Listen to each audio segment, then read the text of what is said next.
Let me tell you all something, fellas. Today, I am just a husk of the man I'm usually is. I'm usually am. Sorry, I'm also forgetting how to speak proper English. I mean, who am I trying to kid here? Like, my English is not that good at all.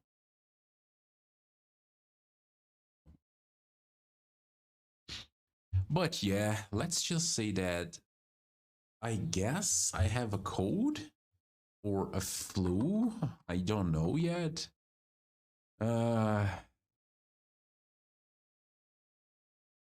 I am not feeling very well. Fujiyama Mama. That's an interesting song. Not gonna lie. Okay, it's the name of the song that is playing right now. And if I sound a little bit, inebriated, that's not because, I'm under the influence of booze, because I already drank yesterday and I'm not doing that today. I'm under the influence of some cold medicine because I'm not feeling that well. But, well, the show must go on, am I right?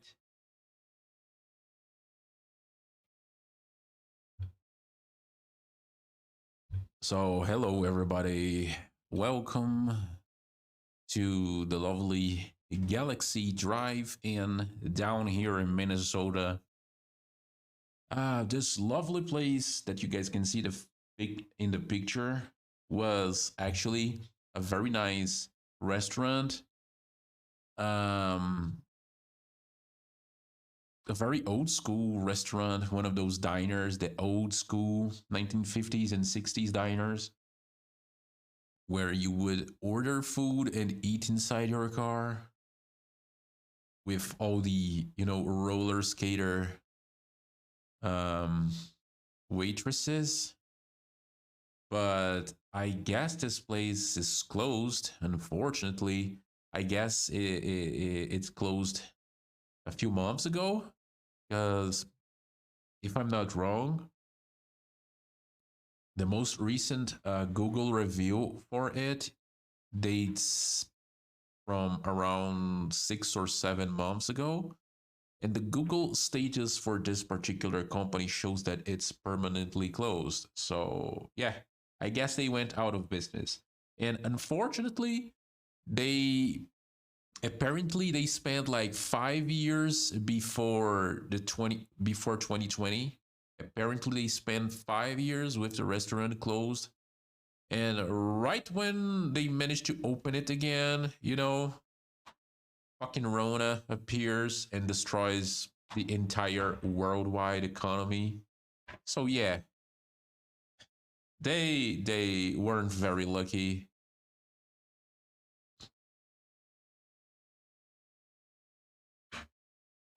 I I'm gonna I'm not gonna be very over the top today because oh my head feels foggy. I'm not gonna lie, my head feels really foggy. I'm having a tea right now. I guess it will help a little bit. It's a tea that has cinnamon, lemon, cloves, and honey. A lot of honey. My nose is a mess. My body is a mess. I mean, I'm usually a mess, but it's a little bit worse today. So make sure to order your burgers. Make sure to order some fries and some soda or a milkshake. I would rather go with a milkshake because, you know, French fries with soft serve is pretty good. And I don't want to see anyone roasting me for that comment. Mixing ice cream, soft serve, or even milkshake, dipping your French fry in that is pretty good. If you never tried it, just do it. So now here in the picture we have, which I guess it's post 1950. 7 Corvette. We have a 1950s Bel Air, an MG, and then right on the corner, the left corner, no, shit. Yeah, the left corner. We have a Cadillac, which I guess it's a 50, between a 55 and a 58, I think. Um, Old cars in Cuba are really common and probably are cheap. Meanwhile, in Dominican Republic, those cars have a price of $1 million. Yeah, there's the thing, Nick. Uh, you are right when you say that these old cars in Cuba are common, but they are not cheap. You know, because Cuba, when it comes to old cars, the main reason why Cuba has a bunch of old cars still being driven around, it's because of the embargo. You know, they had a lot of 40s to 50s American cars there when the commies took power in 59. And with all the embargo, those cars just sat there. New cars couldn't be acquired. I mean, new American cars couldn't be acquired. And also, parts couldn't be acquired. So, what actually happened with the Cuban fleet of American cars was that people started to find ways around in order to repair their cars, more often than not improvising solutions like making a brake fluid out of, if I'm not wrong, like soap, and a bunch of other improvised shit as well. They could get their hands in, newer cars throughout the like the 60s, the 70s, the 80s and 90s, but every single one of those quote new cars were pretty much like Soviet cars. So let's just say that the things that they already had in the country, like 40s and 50s American cars, would be way more advanced than anything that came from Soviet Union. Um, I guess a particular type of European car that can kind of be easily found in Cuba are the Polski Fiats, the Poland-made Fiat 126. Cause there's this channel that I really enjoy on YouTube that is from a guy that lives in Cuba, and he walks around the city and he shows stuff related to Cuba and living in Cuba, and you can see a lot of those Fiats around. Hi, Dick. Uh, I was gonna say hi, Red. Hi, Red. Red, I'm under the influence of medicine right now because either I have a flu or a cold.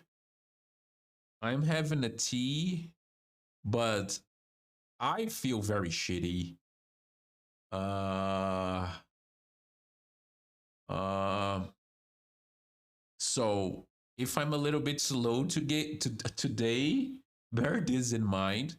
I'm not sure if I'm gonna grant you with like any Portuguese today, because today is car talk and I usually talk a lot in English, but I might say some special things just for you. It's because of God. Yeah, all the bad moods from COD actually made my made my body protection worse. Coca-Cola is illegal in that country. I'm not sure if it's actually illegal, Nick, but I wouldn't doubt, because things in Cuba are complicated. People in Cuba suffer a lot, and I know that it's not very easy for them to have access to soda.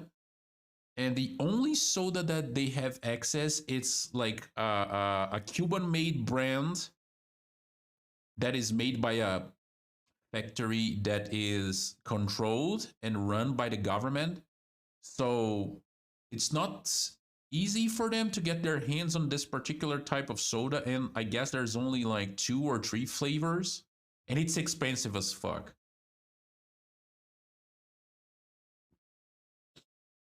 But Red, if you want to hear something specially, let me know.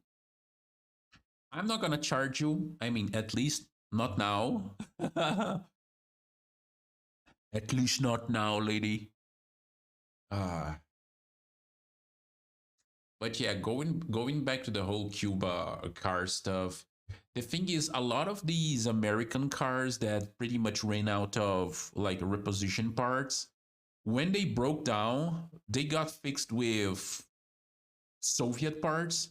So a lot of these cars, I mean, things like this Bel Air, this red Bel Air here in the picture, you could easily find these things being driven around Cuba, but usually they don't have the original transmission or the original engine because that thing died like many decades ago, and they didn't had the parts in order to rebuild the engine or the transmission. So what a lot of those people do is pretty much just change the engine and the transmission for something that was taken out of a Soviet car, you know? So you see a lot of these 1940s and 1950s American cars being driven in Cuba using uh, engines and transmissions from Soviet cars, and some of them even chassis from Soviet cars. Like they use the same body, but they take the body from the chassis and use the chassis of, like, I don't know, like a Japanese truck or a Soviet truck, because these cars are big. I'm not self-promoting. I'm just curious how you find my TikToks. Oh, don't worry, don't worry. You can promote yourself as well. Don't worry about that, lady. Hmm. Usually TikToks send me notifications when you release a new one. I guess it's because I'm following you. But it usually says, "Oh, forgot your nickname there. Uh, is it something like Nugget thing?" It sends you like, "Oh, X person released a new video."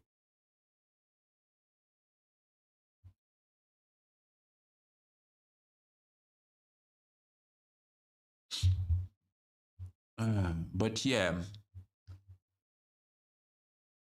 and that's the thing, Nick, because I was talking about like the Cuban cars, both the American ones, but also the Soviet ones. They are not cheap, even though they are old cars and have been driven around like to exhaustion. Those things are not cheap. I remember hearing someone say that a car in Cuba, like an old 1980s or 1990s Soviet Lada, would sell for like 100,000 American dollars, because a lot of the things in Cuba nowadays, in Cuba economy, is dollarized, because Cuban currency is not worth anything. So their whole economy now, it's almost ironical, right? Like a communist country that said so much shit about the US for like how many decades? A lot of other like communist countries and communist people saying that, oh, Cuba is in deep shit because of the embargo, and how US is the country that actually makes Cuba a very bad place with people that have to face hunger and things like that. It's everything is because of the embargo, right? And then you see that first, the USA is the main supplier of food for Cuba. And also nowadays their economy is based on the US dollar. So yeah, it's a little bit ironical, but I mean, that's how commies operate. I don't want to use your platform to self promo. It makes me awful. Don't worry about that, Red. If you guys would like to see a very cute girl in a very cute cow outfit, inflatable cow outfit, just look for Red's profile on TikTok. Let me see if I can actually um post, because I know like I don't allow people to post like links in my chat, but I think I can do it. I mean, I'm gonna try. Okay. Uh, Give me a minute. Can I send it? I guess I can send it. It's over, Red. It's over. It's done.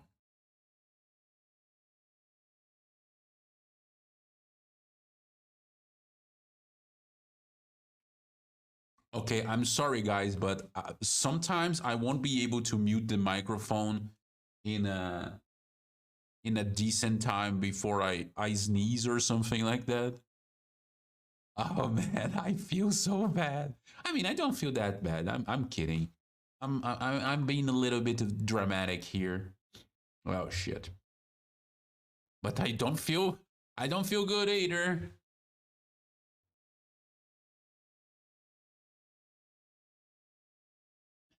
Red, it's TikTok. Everyone is like that on TikTok. Have you seen my videos? Like, have you seen this sort of shit that I post on TikTok? It's all dumb stuff.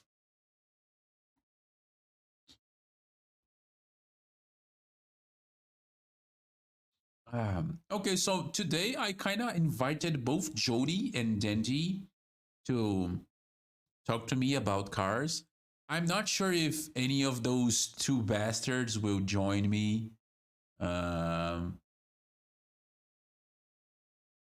but if they don't, I just have to kick their asses later. The invitation was sent. What can I do?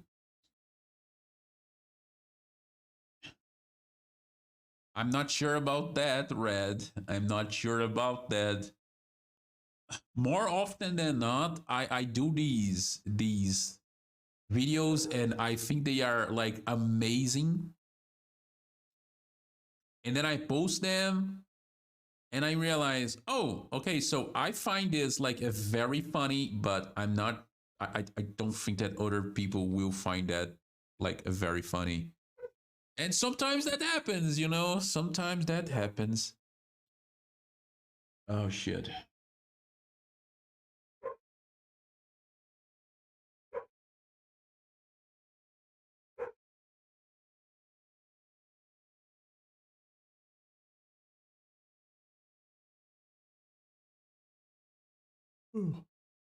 Okay, so here's the thing. Um, the main subject for today's live stream is the set of differences between old cars and new cars. I already started talking about this in our first car talk of, I guess, 2 weeks ago. But I only talked about a little bit of the safety reasons because, my internet decided to die on me. So I'm going to try to refresh everyone's memory a little bit. And I want to talk about two particular cases of, car safety and how one of these cases actually try to change the the industry and how the other one actually made a huge impact in the industry. Weirdly enough, you know how I look like, but I have no idea what you look like.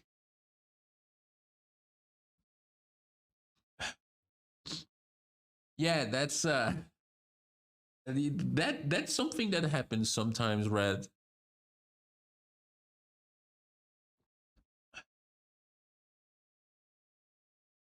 Let's just say that I share some things with my model, just some things, and I have to buy another Hawaiian shirt because mine actually shrunk while I tried to wash it for the second time. And it shrank to a point that almost became like a children's shirt. I was furious because that thing was expensive. I paid a decent amount of Brazilian buckaroos for that shirt, and I love that thing. But then it shrank like 35% of its original size. It was awful. Well, Nick, you're more than welcome to ask things. If I'm able to answer your questions, I would definitely do that. But you're also welcome to learn, you know?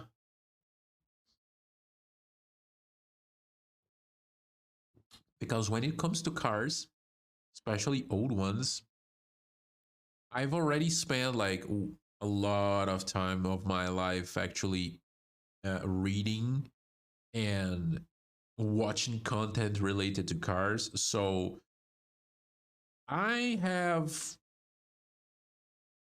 I know what I'm talking about, you know? I don't want to sound arrogant, but I know what I'm talking about. I mean, I don't want to sound arrogant, but sounding arrogant, you know? Okay, so first of all, we talked a lot about car safety in our last video. Not in our last video, in the first stream. We talked about that whole safety thing a lot. And something that I said is that if there's something that you can't disagree, is that newer cars are, you know, safer than old cars. That is a true, you know, even though I love old cars, this is just true. Okay? This is just true.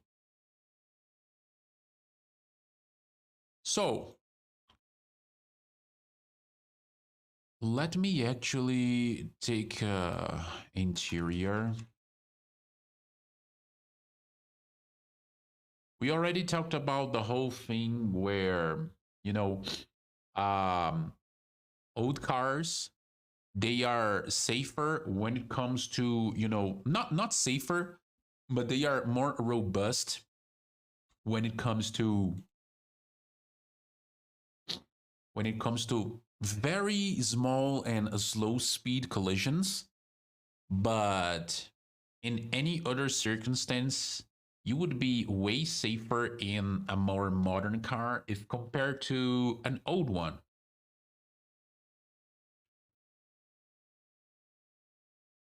And for a while, and when I say a while, it's definitely like a huge amount of time.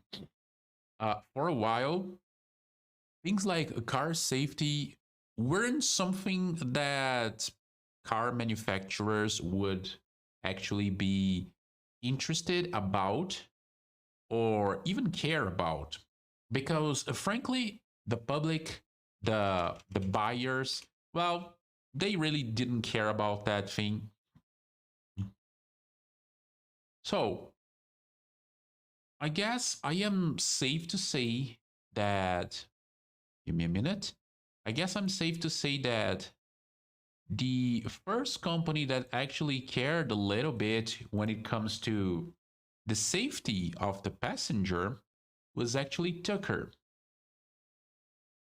Oh shit, sorry.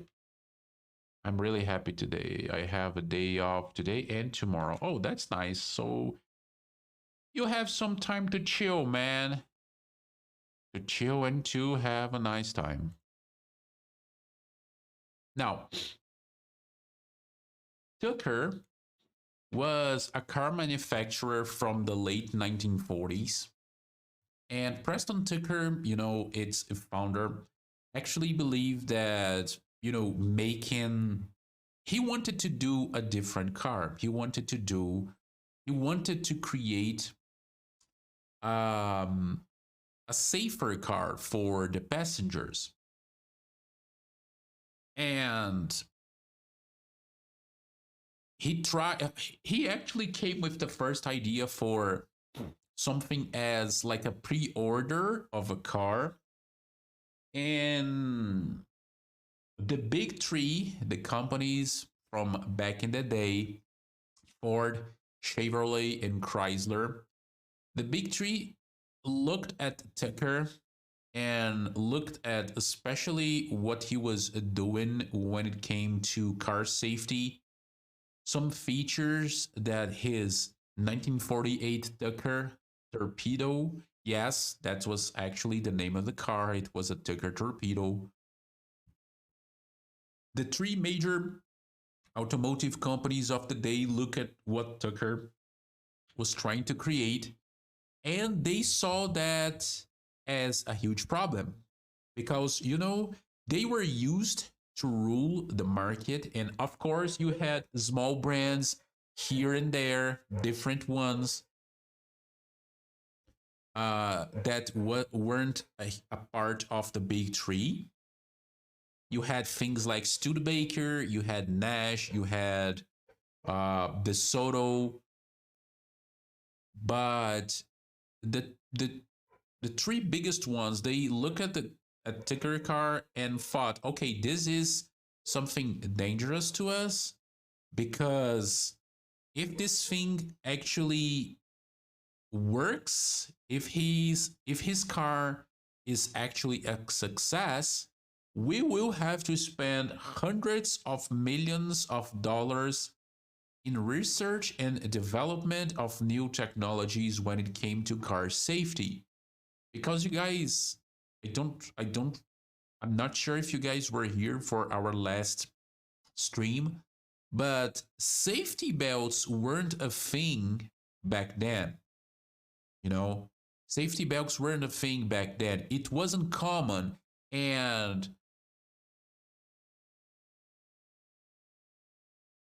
things like car safety, they weren't worried about that at all. So if suddenly a new company comes with a very futuristic design,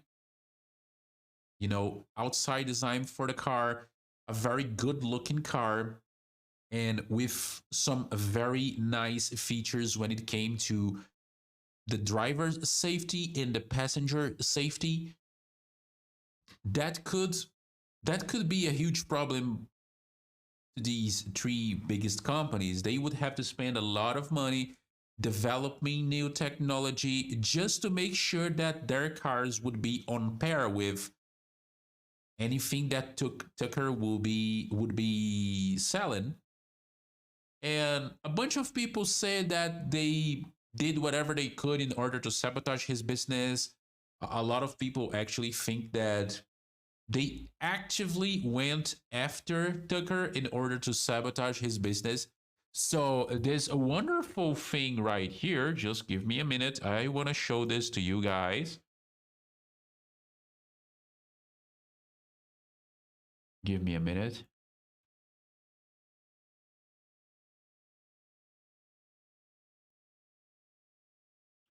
Okay, so this wonderful thing right here, 1948 Tucker Torpedo, this thing never really took off. I guess they produced like 50 something of these cars. And you guys can see that it has like a central headlight. That thing would be connected to the steering wheel. So every time you would turn the car wheels to one side of the other, that middle light would try and follow your movements, so you wouldn't get inside a corner with absolutely no visibility during the night. They didn't manage to build a lot of these things, I guess they built around like 50 something. These cars are very expensive nowadays. These cars are being sold in auction houses for over $1 million because in the end there's only like 50 something of these things. And the dream of a Preston Tucker to build this car that would come from the factory with things like seat belts, things like a steering column that wouldn't impale the driver during an accident, because that was something that really happened back in the day. I mean, not a long time ago. I remember reading something about my car a few years ago that's saying that they only fixed the whole thing of the steering column becoming a fucking spear that would, you know, just run you through in case of an accident during the late 70s. But then we're talking about Brazil. We're not talking about an American car.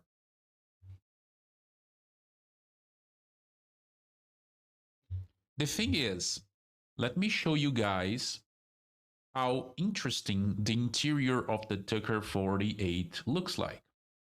Now, this is its interior, okay? I'm going to remove the zoom a little bit so you guys can see a little bit better.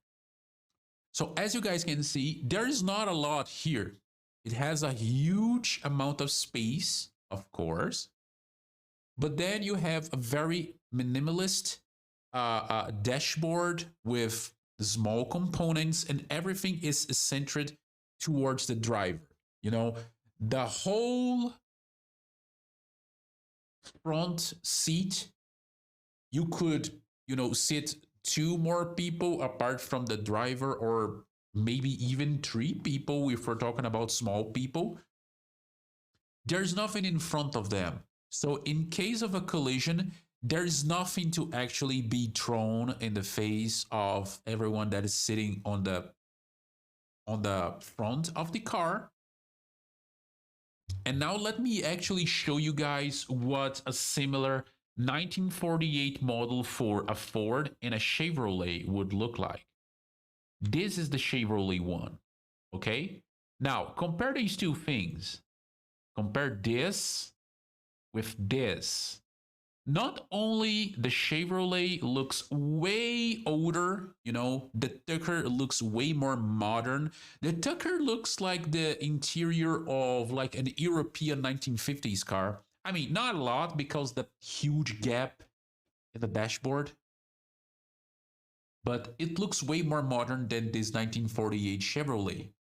And as you guys can see, there's a huge dashboard that covers the entire front of the car.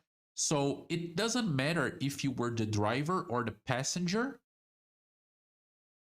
If this car is crashed, that whole dashboard, which is pretty much made of metal and wood, probably, would be shoved in your fucking face as a driver or as a front row passenger.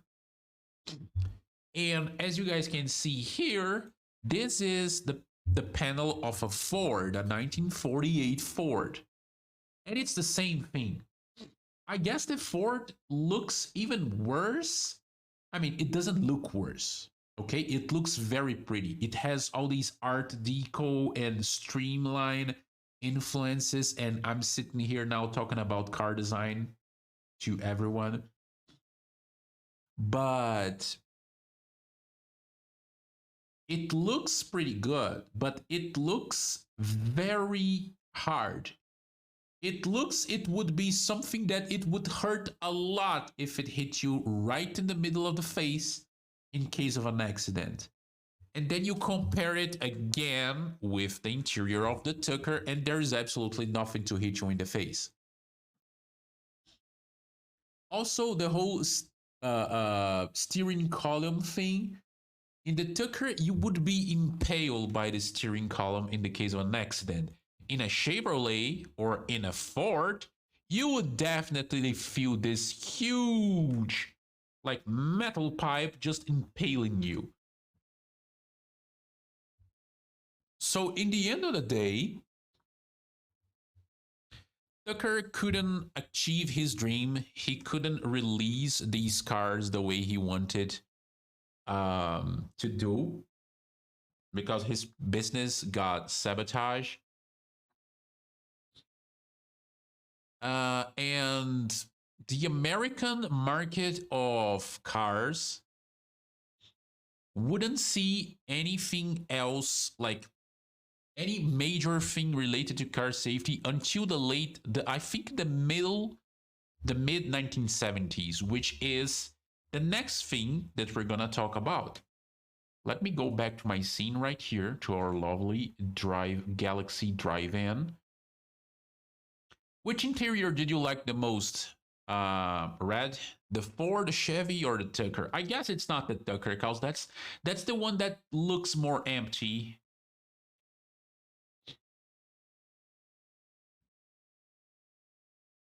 Let me actually show you guys which will be our next contender for and this thing actually caused a huge backlash when it came to car safety. Oh, I mean, we talked about the Corvair before, but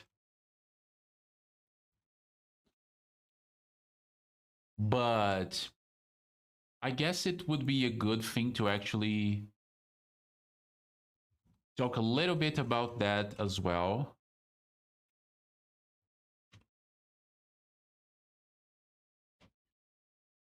Now, here's the thing. The Corvair, this is the book that it was wrote by Nader. I think it's Nader, the guy's name. Sorry. Open image. And then I want to show this thing right here because this thing is very oof. And I want to show you guys a Ford Pinto, which sounds very wrong for Brazilian speakers. Those cars were very pretty, Red. Like I like the 1950s a little bit more than the 1940s. 1940s still look like very conservative when it comes to design, but the 1950s were amazing when it came to design. This, I want to show this thing right here because this looks cool.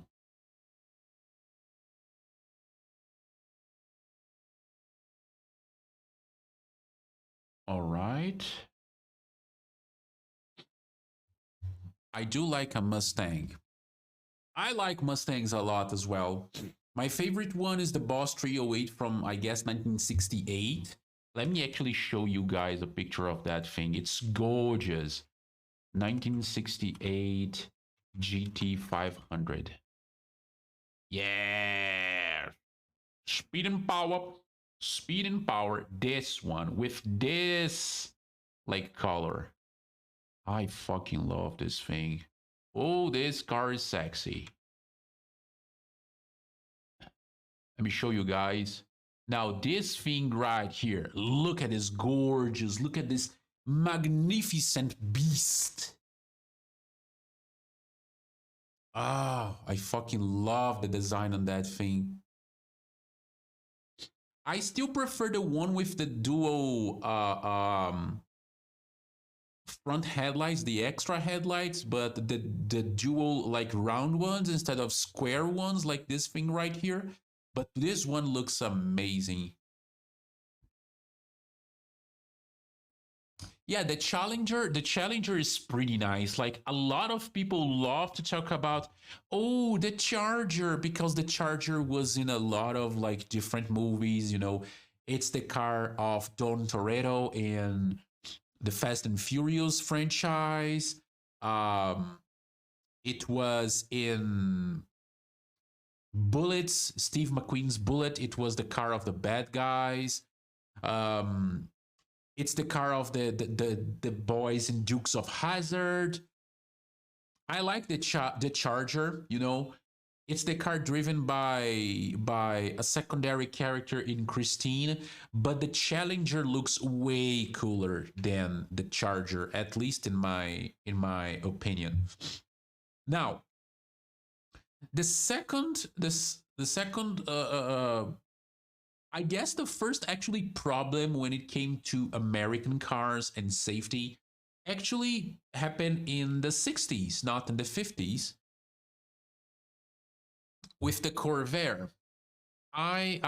Maybe you guys remember me talking about the Corvair, like in last, not last stream, but the stream before the last one.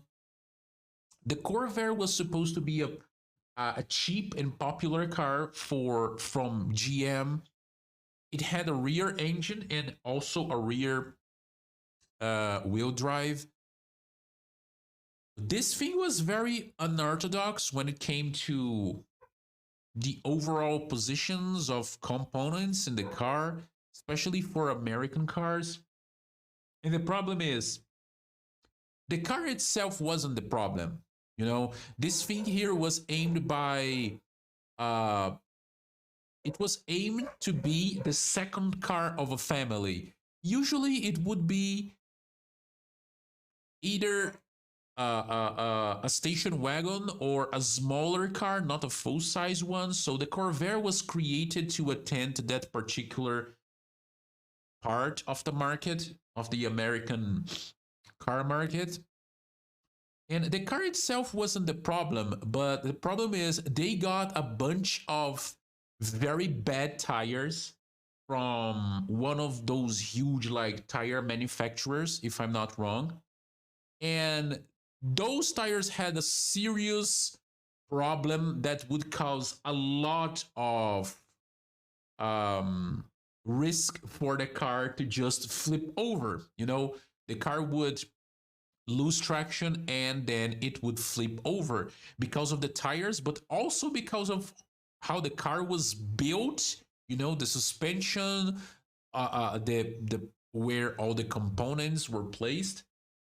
So that, with the problem in the tires, caused this car caused a lot of harm to this car particular um, reputation, to the point there that this journalist called Ralph Nader, I don't know a lot about of his works before this thing right here.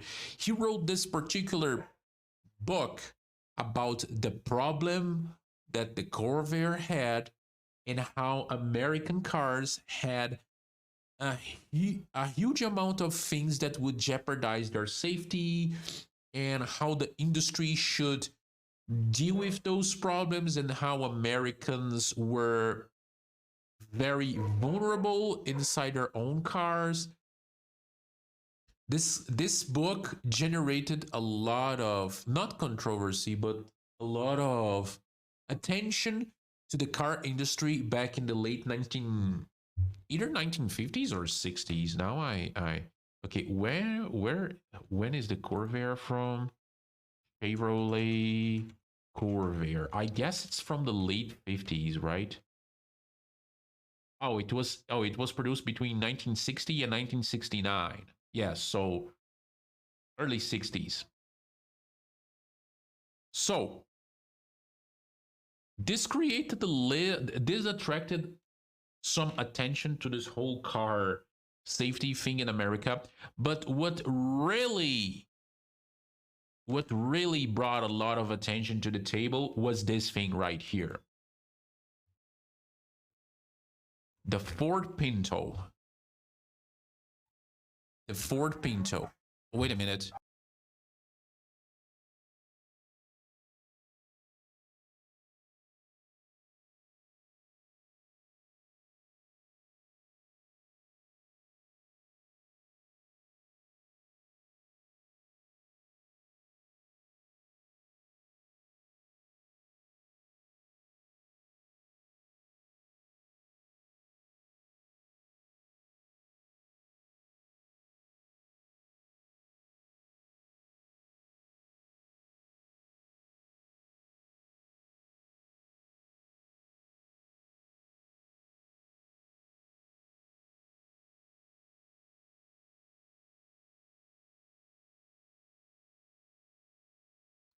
So this thing right here was yet another attempt of the American car manufacturers to do something, something a little bit smaller, something a little bit more fuel efficient.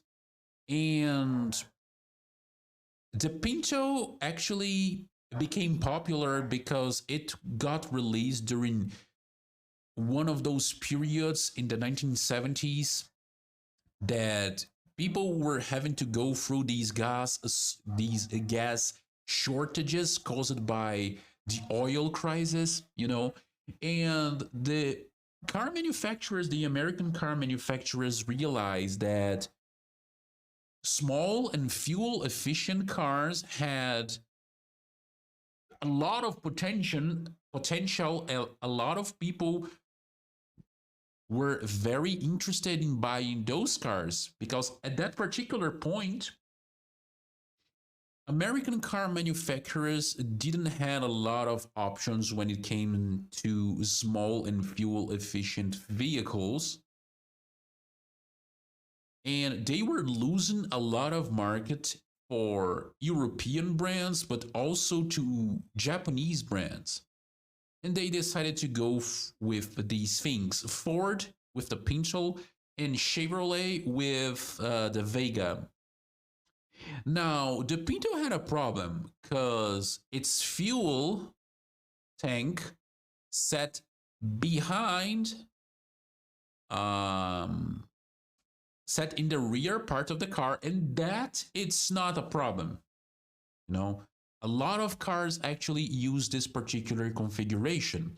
But the problem is the fuel tank didn't have protection. So in case of a rear impact, in case of a crash where another car or a truck would hit the Ford Pinto in its back, what would really happen was that the fuel tank would be ruptured, fuel would leak, and usually the heat would ignite that fuel, causing a huge fire. And you might think, oh, okay, so that sounds dangerous. And yes, it was dangerous.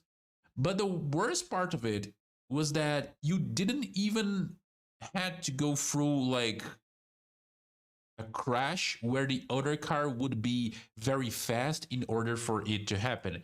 If I'm not wrong, anything close to 40 miles an hour already had the capacity to rupture the fuel tank of the Pinto and to cause a fire.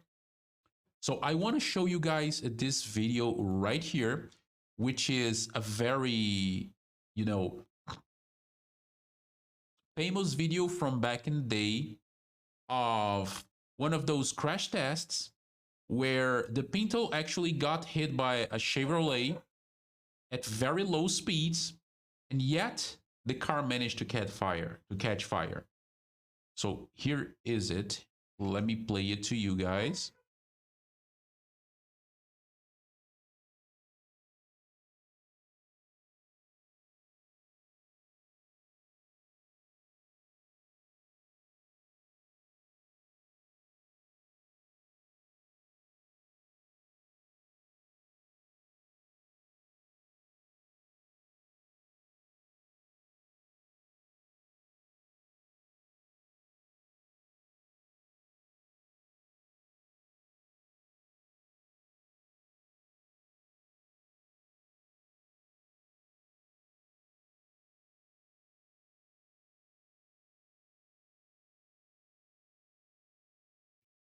The problem is, back in the day, a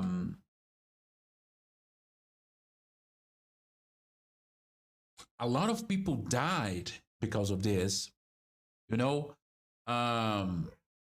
were cases around the entire United States of people that were actually driving these Fords around and got involved in. Hey, Jody, thank you for the raid, fellas. I'm sick at the moment, but welcome everyone. I hope you guys have fun. I hope you guys had fun in Jody's stream. I'm Dick. I am here talking about cars and trying not to die because I have a flu and this is fucking annoying. Or a cold, I don't know. Thank you for the following, Del. Yeah, Red is with here. I was showing some very nice cars for her. Today we are talking about some differences between old and new cars, but I haven't touched that subject yet because I was talking a little bit more about car safety and the history of car safety, especially in the US market for people. We are just talking about the Ford Pinto, and let me tell you guys, if you want a hot car, if you want a hot car to go around, make sure to buy a Pinto because check this out. Check this out. Look how fast that thing catches fire when it's hit in the back. This thing was almost as flammable as a fucking Sherman tank. For those who like War Thunder, you guys know what I'm talking about. Sherman tanks. Sherman tanks were actually called Zippo. They had the very dark nickname of Zippo lighters. Also, Del, I didn't know you had a Twitch. Yes, I do had it. I have a Twitch. Oh, it's because you saw me playing with Jody one day. Is that the case? Yeah, Nick. That's what I was talking about. Like the tank sits in the rear part of the car, but it didn't have like any sort of protection, either against impact or against fire. So any impact over, I guess, 30 or 35 or 40 miles an hour would cause that thing to rupture and the car would just catch fire.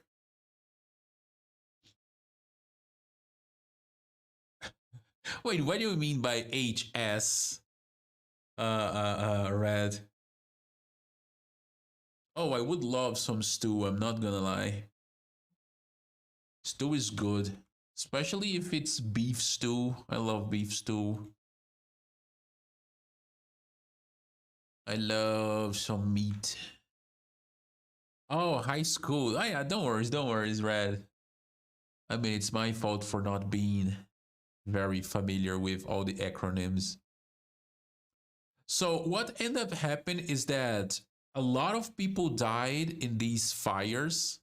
A lot of people lost, a lot of families lost people in these fires with the Ford Pinto. And when everything hit the fan, when shit hit the fan, was actually when people decided to do some research about this whole case, and that actually happened like in real time during the mid 70s, and they realized that some information got leaked, and they realized that Ford was actually aware of this issue with the car. They knew the car was dangerous. They knew that the lack of protection in the fuel tank could cause fires. And they actually went out of their way in order to do a huge estimate. And okay, so an X amount of people might die with this car in a particular amount of years. So we would have to pay, insurance fees and other sorts of fees for the families of people who got killed in these accidents. We would have to pay like an X amount of dollars between all of those years to just maintain the car as it is today and not do anything about it. Or we could roll back all these cars to the assembly line. We could fix the problem and we would spend like an X amount of dollars for each car that we would have to recall. And they realized that the amount of money they would have to spend in order to fix the project problem of the car was bigger than the amount of money that they would have to spend in order to pay for all the processes, all the courts they would have to go against, all the fees that they would have to pay for families, that people who died in these accidents. All right, Red, I'll be waiting for you, girl. So when they realized that, they went with the corporate way. They decided, we're not going to do anything about this car. We're not going to do any recall. We're not going to fix anything. We're just going to keep producing these things. And if someone sues us because of the accident, we will pay them to shut the fuck up. And that's what they did. They knew about the problems, and they were okay with the fact that people would die in these accidents. And when people actually got their hands on this sort of information and realized that Ford was aware of the problem, all shit broke loose. All hell broke loose. That thing pretty much was the last nail of the coffin of the Ford Pinto, because just like the Corvair with its problem in the tire, they couldn't fix the reputation of the car after that huge shit show. So the model pretty much died, and that pretty much ignited an entire movement that asked for safer cars in America. So that's when we start seeing things like mandatory use of safety belt, all cars needing to have safety belts. That's when we first start seeing, I guess, things like protection for passengers. It would take a few more years for airbags to actually become a thing, but it was the kickstart of all the car safety thing in America, was the fucking Pinto. So yeah, our conclusion is that, yes, if you're like maybe hitting just bruising a wall or a column or something like that with an old car, you won't get hurt. The car will probably not damage that much. But if you're involved in a real crash, it would be way better for you and your relatives, the people that you actually love, if you are in a new car. Okay? It would be way safer. And even though I love old cars, even though I think that old cars are cooler and better in a lot of different areas, this is something that I can't deny. You are safer in a newer car than in an old one. But new cars have its limits as well. You don't go crashing in a fucking wall at 120 miles an hour and expect that just because you're in a new car, your life would be okay, because that's not how it works. That's not how physics works. It's just like that thing that Jeremy Clarkson used to say, speed never killed anyone. Suddenly, being stationary is what actually usually killed people. So this small summary of things related to safety, and these three examples from the Tucker torpedo in 1948, from the Corvair in the 60s, and also from the Ford Pinto in the mid 70s, actually make you guys be able to actually rationalize how car safety was compared to these two things, to old cars but also new ones. By the way, Jody, I'm sorry, do you actually want to join us in the conversation, like in a voice chat? I would love to have you here, man.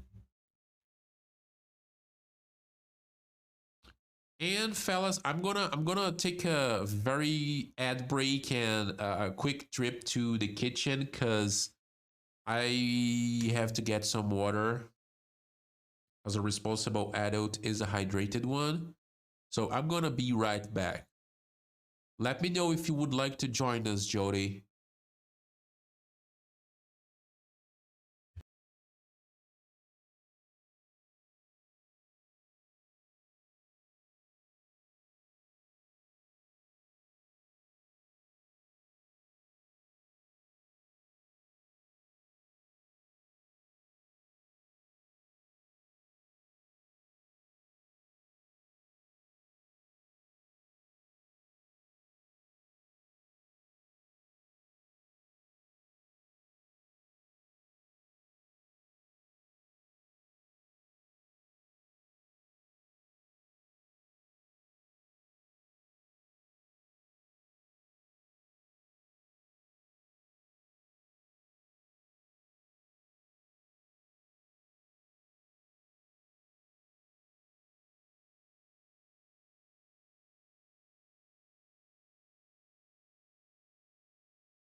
Okay, so now I want to talk to you guys. Wait, let me go back here.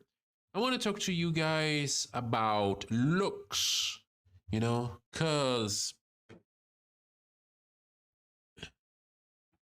if something is pretty or not, more often than not, depends on the eyes of who's looking, right? More often than not, this is how life works. Unless even if we're talking about some very popular models, even if we are talking about some very boxy or roundy models, the beauty is in the eyes of who is actually seeing that thing, right? Mm, kinda. Okay, I kinda disagree with that because there's something that there's something that I've heard a car design said once, and this is something that I usually say more often than I should. In fact, is that if a car, you want to see if a car design is actually good, if that car is actually a beautiful thing, put it in white, white color. Because white color is like the absence of every color, and it doesn't add anything, but it also doesn't like take anything back. So if you put a car in a white color and that car looks good with a white paint, that is a pretty good design. That is a pretty car, you know? Because when it comes to like black, for example, 99% of the cars out there, if you put them in black color, especially if you put them in black color with chrome details, that thing will look good. It will look amazing, right? Now, white, it's a little bit more difficult to look good because it usually just looks bland. And that's why I joke with Dandelion the last stream about his love for the Lexus, the 2008 Lexus LS300, because that thing in white just looks boring, just like 99% of the cars going around. Also, Nick, I guess you didn't get ad in this particular account because someone gave you a subscription a while ago. I don't remember who was it, but you got a subscription from someone. And that's the main reason. So going back to the whole car design thing,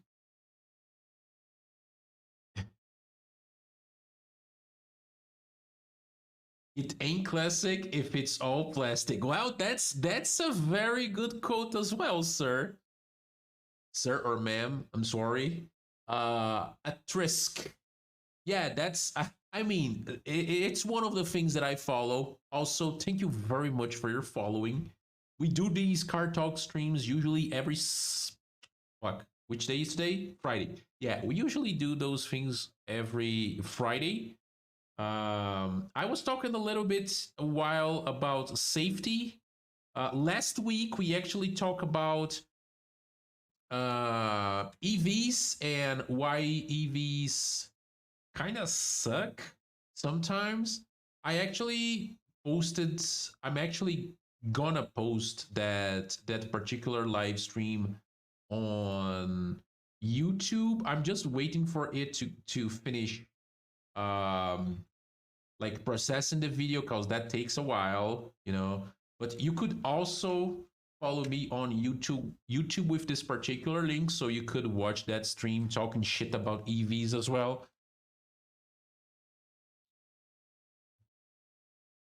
And it was very fun. The EV talk was very fun. But today I decided to go back to the whole old cars versus new cars.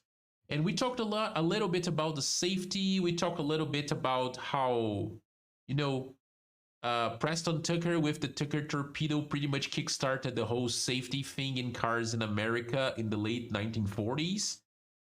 And how you had the problem with the Corvair in the 1960s with the whole unsafe at any speed.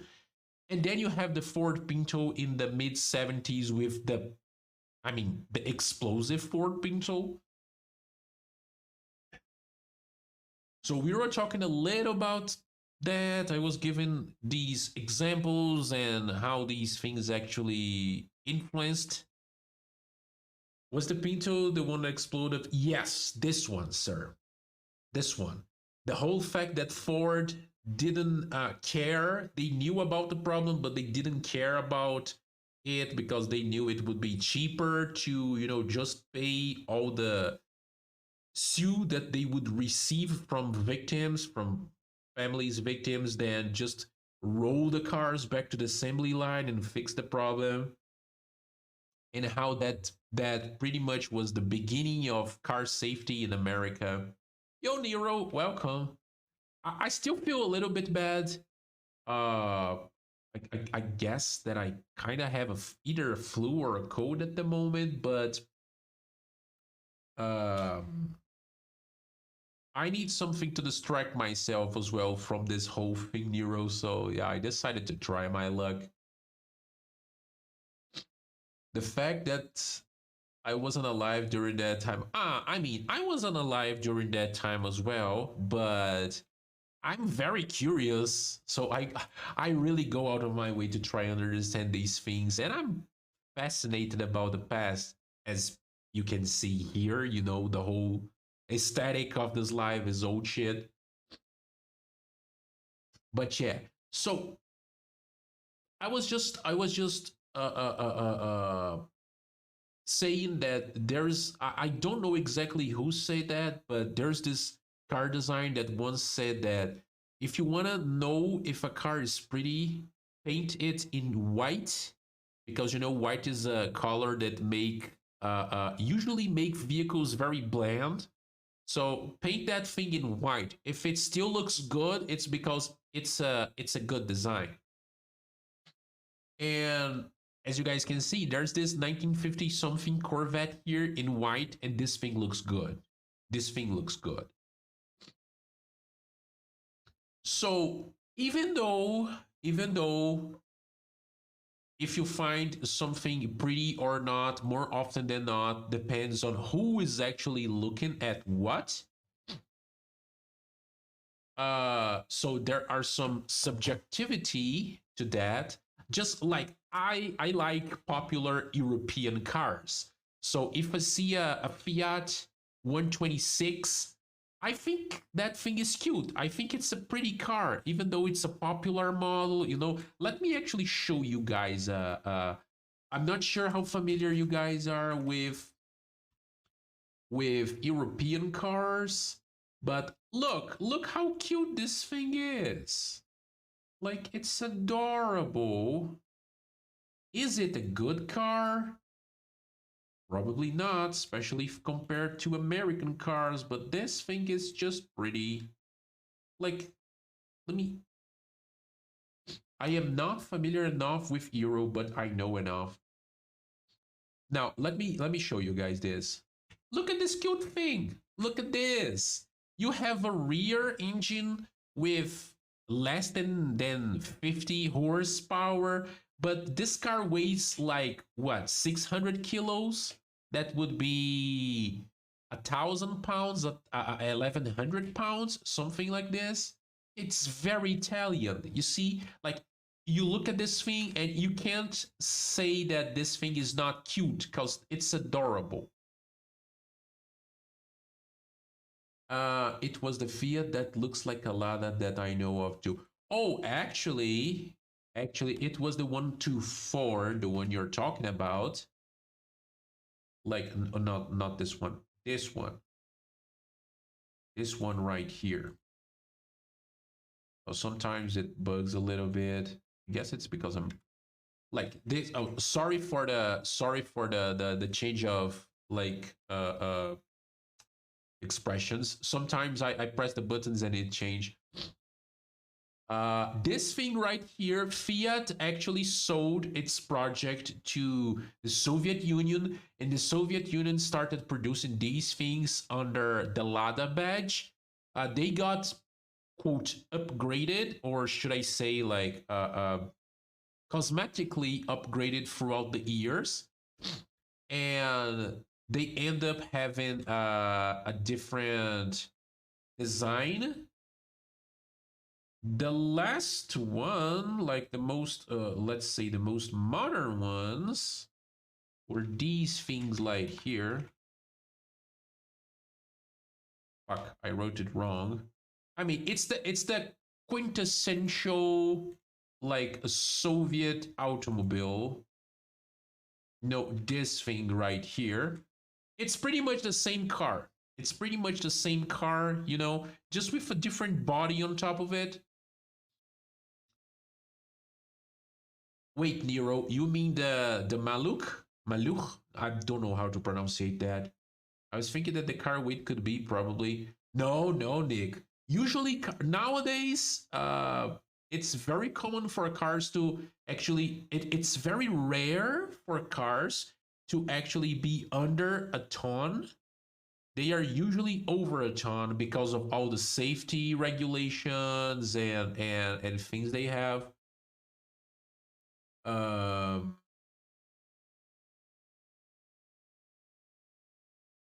So the more average weight of a more modern car nowadays, Nick, I guess it would be around 1.2 tons or 1.1 tons. Anything under that is very lightweight. But back in the day, you had cars with like 600, 700, 900 kilos, like full size cars. But then if you crash in one of those things, you're dead.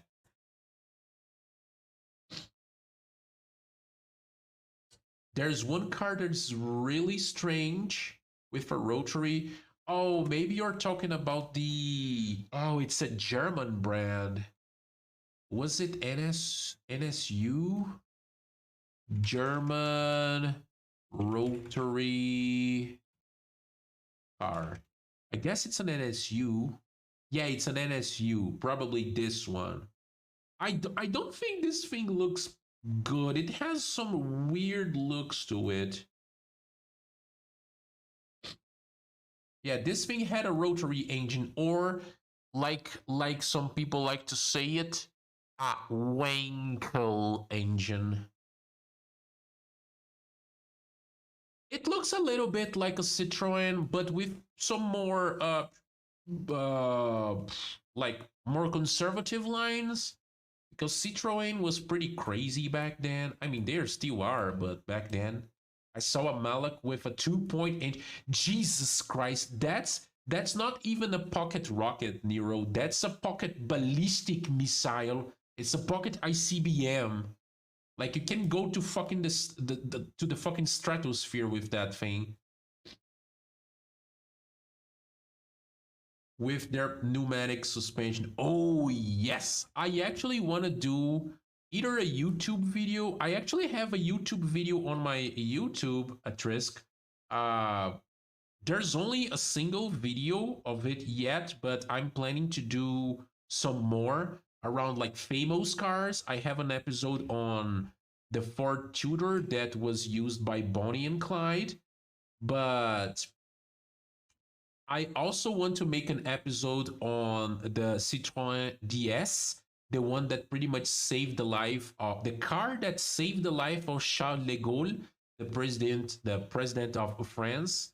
I guess in the 50s or 60s, because the whole pneumatic suspension was actually the thing that saved the life of the guy because he suffered an assassination attempt and since the car was able to drive in pretty much three wheels, that was the thing that kept the car moving and allowed him to survive that assassination attempt. Some Mazda also have the rotary. Yeah, like Mazdas had rotary engines, I think, until the RX-8 a few years ago in the early 2000s or the late 2000, on the late 2000s, and then they dropped. They are not using rotaries anymore, but they had a lot of cars with rotary engines.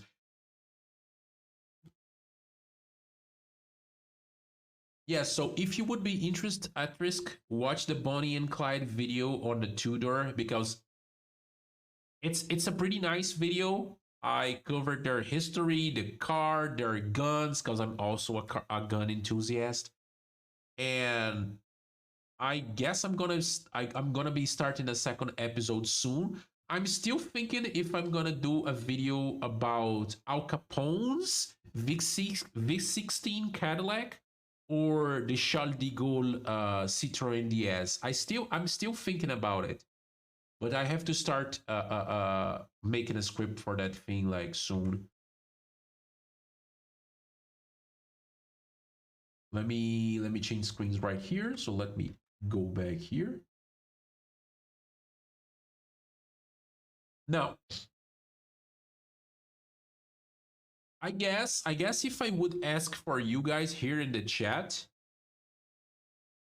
I guess it's pretty much, do you guys agree if I say that old cars look way better than new ones?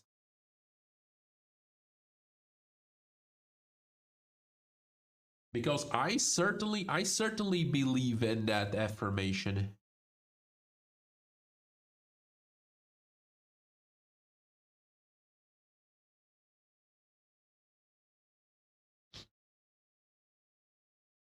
I haven't watched American Graffiti yet, but it's on my list. I know it's shameful for me, a car enthusiast, to not have watched American Graffiti. But I have to watch it. I'm familiar with Vanishing Point. I'm familiar with Smokey and the Bandit, the Blues Brothers, uh, Christine, Jewel, all the car movies. I really love those things, but I haven't watched American Graffiti yet.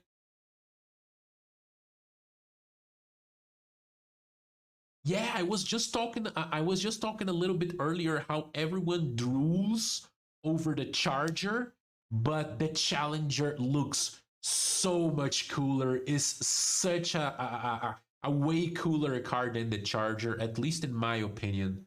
Like, if you ask me, okay, so I'm gonna give you like a free muscle car from the 70s. You could choose between a Challenger or a Charger. Which one would you choose? A plum crazy Dodge Challenger RT, like without any second thought. You know, that thing is just amazing.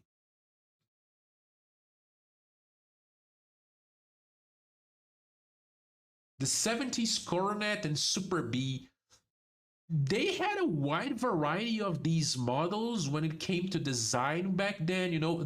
I love American cars because they would always be like changing things in the design of the car, both interior and exterior. So pretty much every year they would come with like some different lines and different designs and different grills and front ends and rear ends, and that thing drives me crazy, but it gives so much variety to the cars. But yeah, like Chrysler products, even though I don't have a Mopar, unfortunately, Mopars are amazing. Like Chrysler products in general, Plymouths, Dodges, back in the 50s, the Sotos, those things were yeah, Plymouths are Chrysler products as well. I'm not sure if I talked about Plymouths, but they are amazing. Like I fucking love them. I love the satellites and the Super Bees. I just don't like know how to different them a lot because all this variety and some years a particular name would be a specific model, some other years it would be a trim level.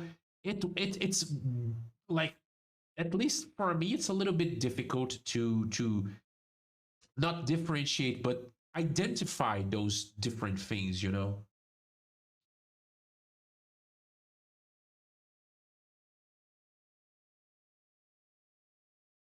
I like when it comes to like old cars, I like old cars. It doesn't matter if it's American, if it's Asian, if it's European. It doesn't matter if it's big, small, even fucking communist countries, communist cars. I love those things. If it's old, I'm probably gonna like it. But I have a special place in my heart for American cars, especially from the 60s to 70s. Like those are my things, and the big ones, the Lanyards. I'm a Cadillac fan. I'm a Lincoln fan. So like if you're talking about huge gas guzzling V8, like very soft suspension, cloudy ride, that's for me. That's my perfect thing in the world.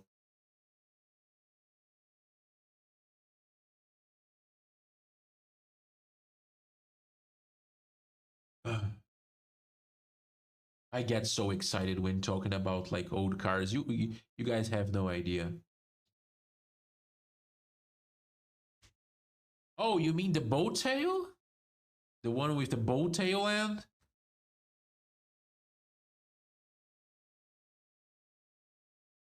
Okay, I have to show people this Buick. Like that thing is amazing. Buick Riviera bow tail. It's one of the prettiest cars of the 1970s, in my opinion. Like this thing is gorgeous. Like, oh my god, it's so menacing and yet so pretty. But I like original cars. I don't like going out there, modifying cars like crazy, like a lot of people do. Okay, so let me actually show you guys this thing, the 1970 something Riviera. Now look at this thing. Look at this gorgeous beast right here. Its designs are amazing. Now, this is the front and the side. So, it has like some very nice lines to it. But okay, so Dick White was called like a bowtail. Well, because of this. Look at this rear end.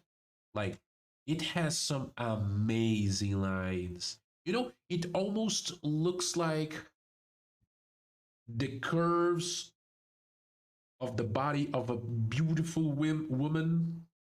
You know, oh, these things are gorgeous. Chef's kiss. Oh, the 64. 64s are already C2 Corvettes, right? Corvette. I guess 64. Oh no, they are still C2s.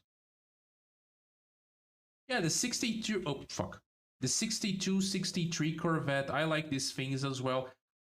I like Corvettes. You know, I'm not gonna lie. I like Corvettes a lot.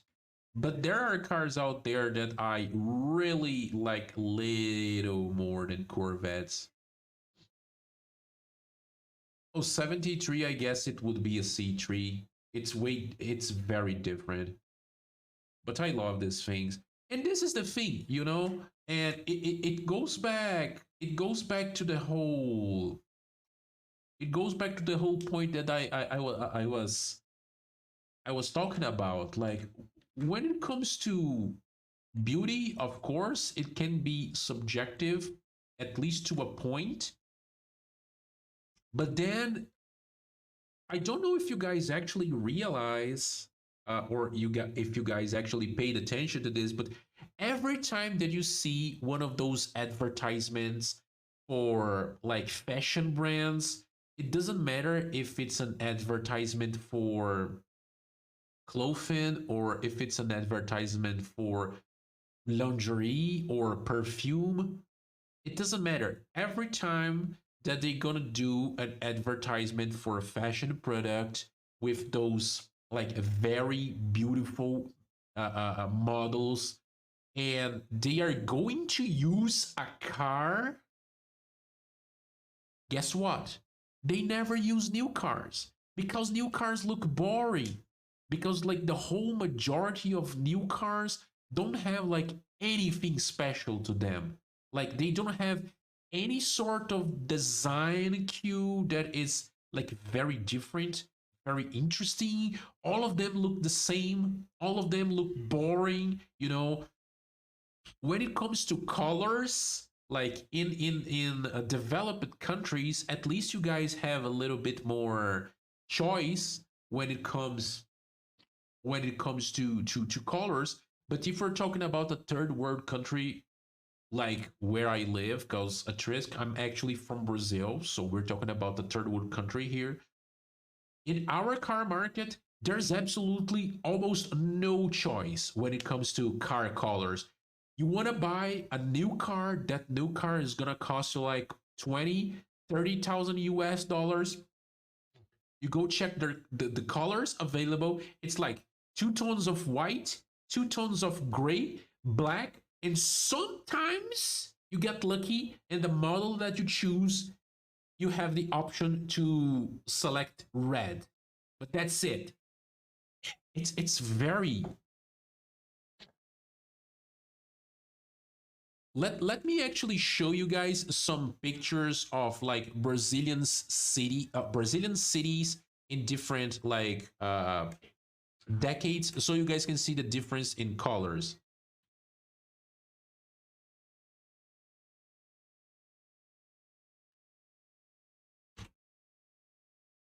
It's very easy to find these things. It's very easy.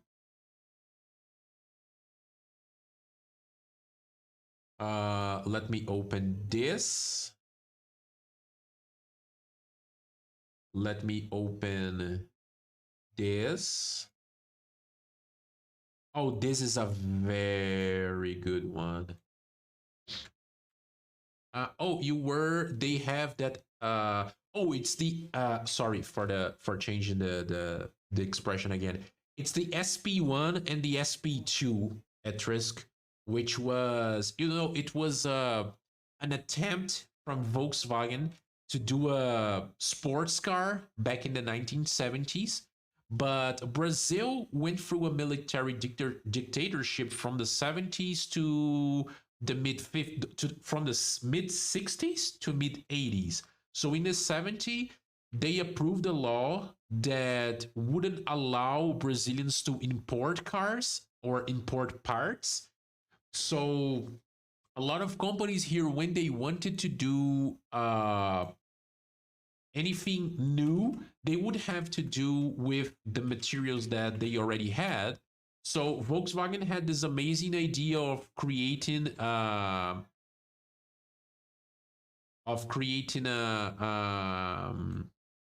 sports car, but then what they did was put an ordinary like Volkswagen. I think it was a 600cc. 1600, sorry, 1600cc engine, which, you know, an air cooled 1.6 engine in that car with a double carburetor. And I guess that would make the car have like 60 horsepower or 70 horsepower or even worse than that. So it was very slow. It wasn't like a sports car at all, but then it had some pretty good looks. And nowadays that car is pretty rare and it's pretty expensive. A lot of them were actually sent to Europe. I personally don't find these things like very pretty, like people usually tend to say they are. They are good looking. They look like different enough, but I don't find them like that good looking. Let me actually show you guys this thing. Here it is. Like the Brazilian Volkswagen SP2. You know, it looks okay. It looks different. It looks very colorful and has some very nice lines and etc. But then it's slow as fuck, so it can be used as, you can pretty much imagine a Volkswagen Beetle but with a different body on top of it. And that was actually what Volkswagen did for like many decades here in Brazil. They would put like different bodies on top of a Beetle chassis and engine and transmission and say it was a totally different model. Also different interior.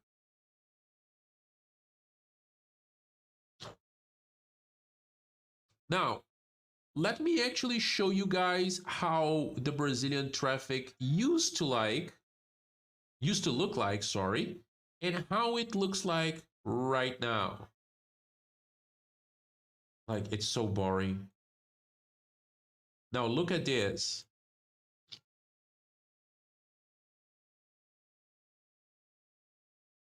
Let me change screens right here. I don't know why it reminds me of a caraway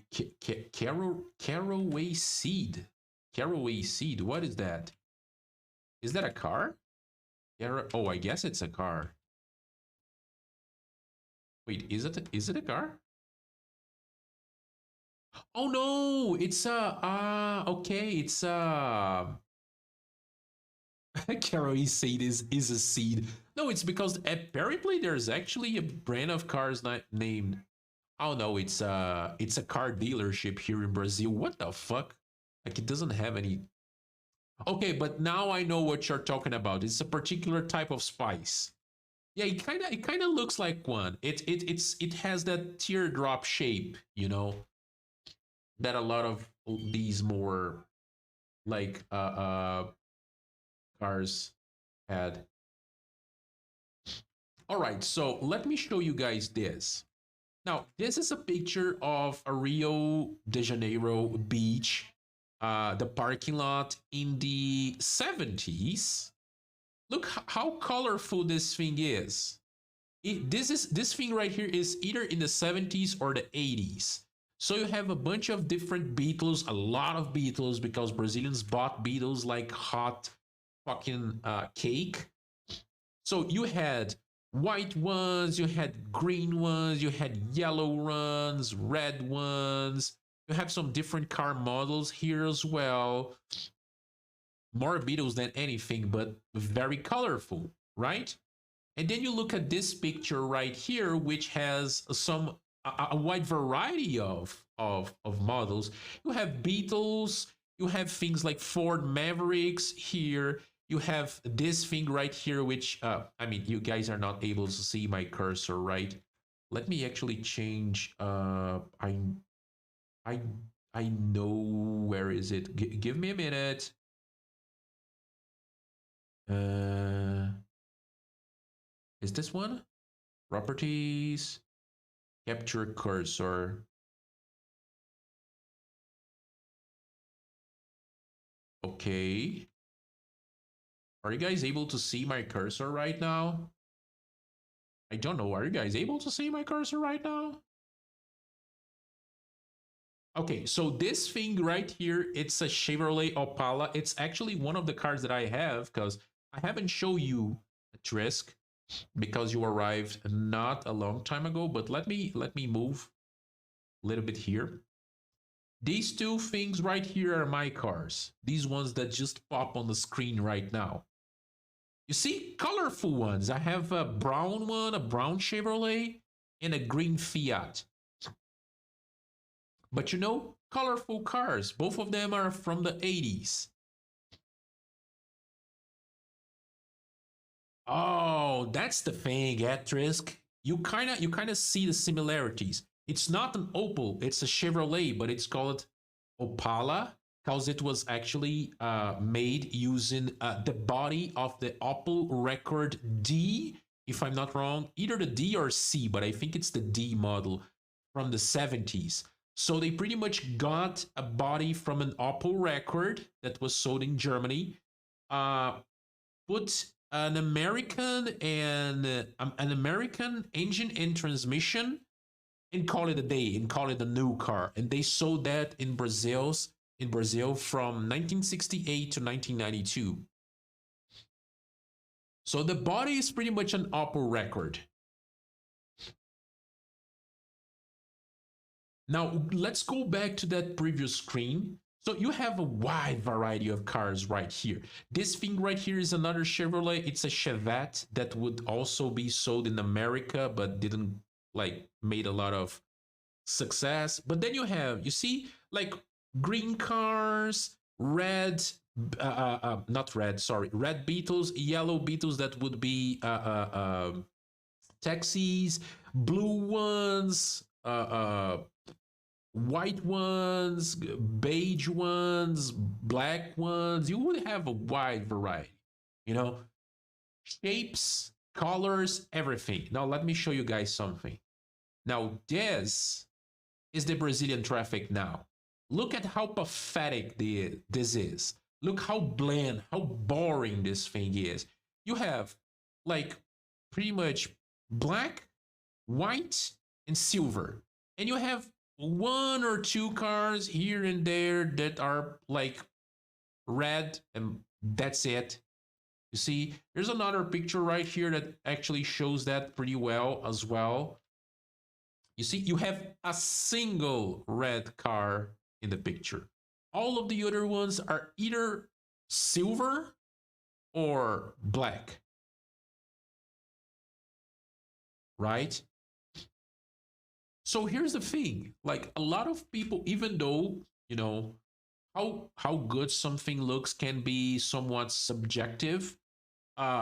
There's a reason why these companies, when they want to advertise things related to beauty, related to something pretty, you know, a piece of clothing, a jewelry, a perfume, they use gorgeous models and gorgeous cars. And these gorgeous cars are always fucking old cars. It's never new ones because the new ones are not interesting enough. That's it. That is a fact. That is not like, oh, I think it's because of the no, that's a fact, you know. And it's interesting that you say, oh, I wonder why it is. Like a lot of companies, a lot of what we see nowadays when it comes to car design at Trisk, um, a lot of the lack of creativity and a lot of the lack of innovation when it comes to car design nowadays come from like the safety regulations. So if you, I don't know where you live. I don't know if it's in Europe or if it's in America or like any other continent. But if you look at the safety regulations for vehicles in your country, you will probably find a huge amount of like rules that car manufacturers have to follow in order to create quote safe cars. Some places even go to an extent to say to dictate the kind of lines that the car have to follow. You know, one thing that a lot of people really don't think about a lot is how high usually our doors are compared to old cars. A lot of old cars you would sit very low or the door or you would sit very high, but then like the shape of the usually you could put your arm on the window of a car and the window would be like the limit of the window frame would be below your torso, you know, not totally below your torso, but you would be able to just put your arm there and rest. And nowadays, if you actually pay attention to some more modern designs, you realize that a lot of the windows, the window frames are higher. So if you try to put your arm there, your arm would be angled with your elbow towards the sky, because they do that in order to have a bigger area of impact that could protect everyone inside the car, you know. So a designer, if he was thinking about the car, a new car, a new design, even though he wanted to do like something very radical, something very different, more often than not he cannot do that because it would be against regulations, you know, because that particular shape of window frame or door as a whole wouldn't be safe enough for the passengers. And if that design would go all the way to the production line, probably they would find out that in a side collision, that door wouldn't be able to protect its passengers, the passengers of the car, and they would reject that particular design. So since car development, and this is also something that a lot of people just don't realize, since car development is something that spends so much money, like we are talking about hundreds of millions of dollars to develop a car from the beginning to the end. Since it's a very expensive thing, a lot of companies would look at a design that would go against regulations, that wouldn't pass like safety test, and they would just say, no, we can't do that because you know it's not gonna work when it comes to safety. So it's let's just cut this here because we don't want to spend any money in something that won't generate like a final product to us, you know.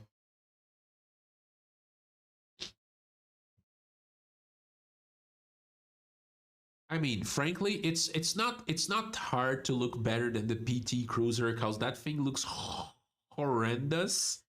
But yeah, the SSR had a lot of like retro looking styles, I guess. They had a lot of these cars in the mid 2000s, cars that appeal to like this retro looking thing. And this is somewhat coming back with some EV models. I find that's very interesting, but more often than not, the final product, either they change the final product or uh it's just how should I put that? It's just a concept thing, you know. Uh, Actually, if you look at our when I actually managed to post that, I think it will be posted either today, a little bit later, or tomorrow at risk. But if you look at my previous stream, the one with the EV cars, I show a bunch of EV cars that have uh, some retro design to it, and they actually look pretty cool.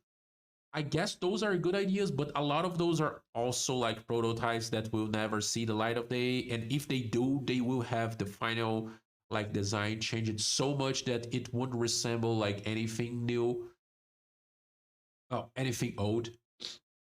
And yes, this is also something that I talked about in the EV stream, how a lot of people, especially non-car people, which is frankly the whole majority of the people out there in the world, like a lot of people, especially these EV enthusiasts, how they are pushing for regulations on top of internal combustion engine cars, and how fucked up that is.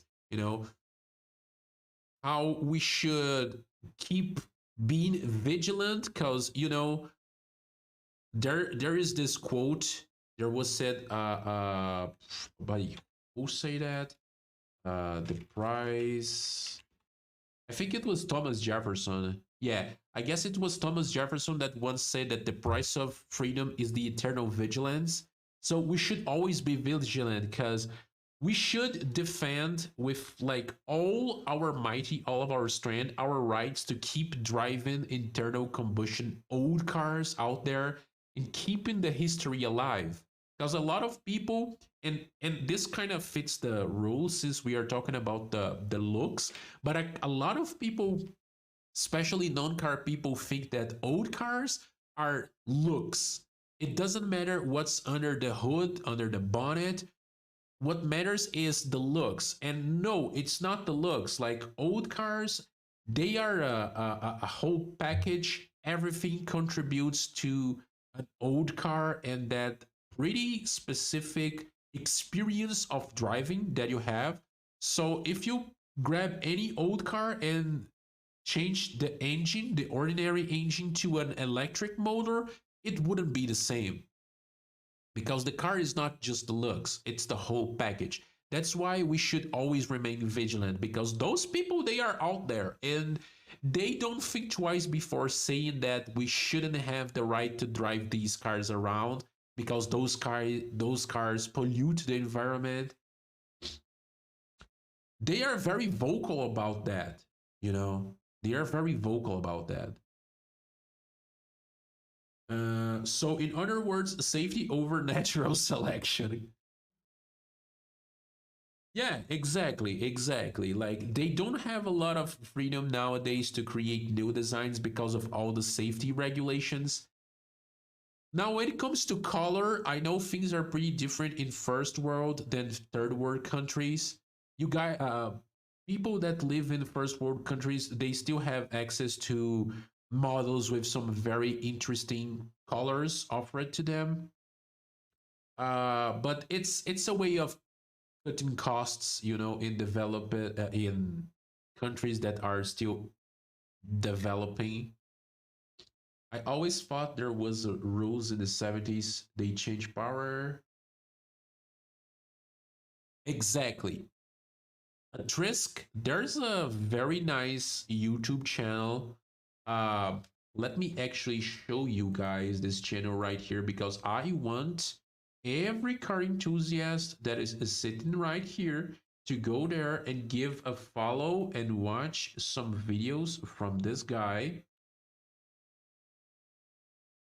because this guy is amazing.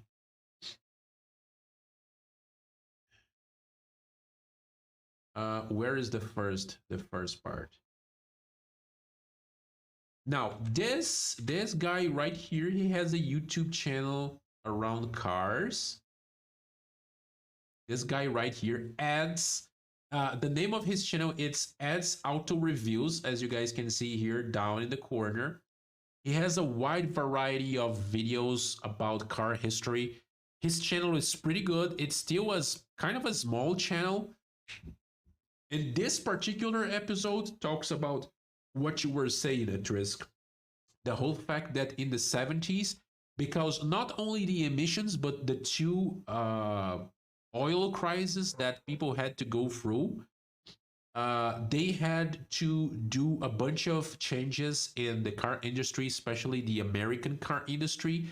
And this caused what people call the Malaise era, which is this era where American cars started to become smaller and smaller with smaller engines, or they kept using the big gas guzzling engines, but they have the horsepower like reduced to a point that would make every single car, every single of those Landiats become like slugs because of regulations. Hey, Red, welcome back. Red, if you want to learn about car history, give a follow to this channel in the screen because this guy is amazing. He's from Sweden, accordingly to Atrisk. He looks like Leonardo DiCaprio, but he's actually a nice guy, you know? Not like DiCaprio, who goes out there talking shit about subjects that he has no idea what he's talking about. And yes, I have a grudge against DiCaprio because I'm a Brazilian and he keeps talking shit about my country while he doesn't know shit. But that is a talk for another time. I guess the first oil crisis was in 73 and the second one, I guess it was in 79. Let us check. Let us check. Oil crisis. It was in 73 and then in 79, I think. 73 oil crisis. 73 to 74. And I know there was a second one, but I guess the second one was in 79.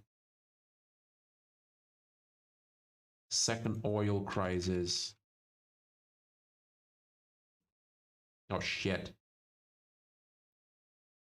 Yeah, 79. See, I was right. I'm always right. I'm never wrong. Also, I forgot to change the fucking screens. This is what I meant. So you got this big V8 with like 7 liters. Yeah, exactly. Man, it's even worse because I guess in 1970, I guess it was the bigger engine they ever produced. In 1970, the Cadillac Eldorado had a 8.2 liter engine that, sorry. I'm talking shit here. In 1970, they had the biggest engine. It was an 8.2 liter, but that thing would generate, I guess, 230 something horsepower. But then in 77, since they already went through the first oil crisis and they were almost at the second one, but they weren't aware, of course, they already did some modifications. So I guess the 77 Cadillac, it's a 7-liter engine, but that was able to produce, I guess, 190 horsepower with a 0 to 60 miles an hour time of yes. You know, just yes. It could do it. How much time it would take, we will never know. You know, because people that drive Cadillacs around, they are not looking for speed. They are looking for a cloudy ride, you know, soft suspension, the luxury, you know, putting dead people in the trunk because they were mafiosos. They are not usually caring a lot about speed and torque. Just you know, yeah, no.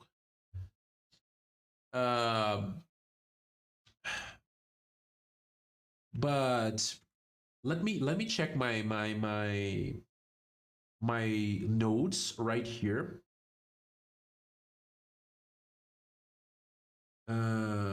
Yeah, okay. So, but there's a thing at risk. There's a thing because we usually tend to think that this whole thing of, you know, cars looking like modern cars looking very boring and very similar, it's something new, but in fact it's not. In fact, car manufacturers have been using this particular sort of strategy since the 50s, you know, because back in the 50s in America, we had the big three, which was Chrysler, GM, and Ford. And these companies, they used to run a wide variety of like subsidiaries. So Chrysler, as we were talking a little bit earlier when it comes to the muscle cars, Chrysler had under its own umbrella, Chrysler had Plymouth, Chrysler, Dodge, and also the Soto, which I wasn't aware that the Soto was a Chrysler product until a couple of months ago. Oh no, no, no, no, no. The Bel Air doesn't look like anything close to the Dodge Custom Royal. The Custom Royal looks a little bit like a DeSoto because Dodge and DeSoto were part of Chrysler. Now Bel Airs, they were made by Chevrolet, so GM was actually the owner of Chevrolet, uh, Pontiac, Buick, and then Cadillac.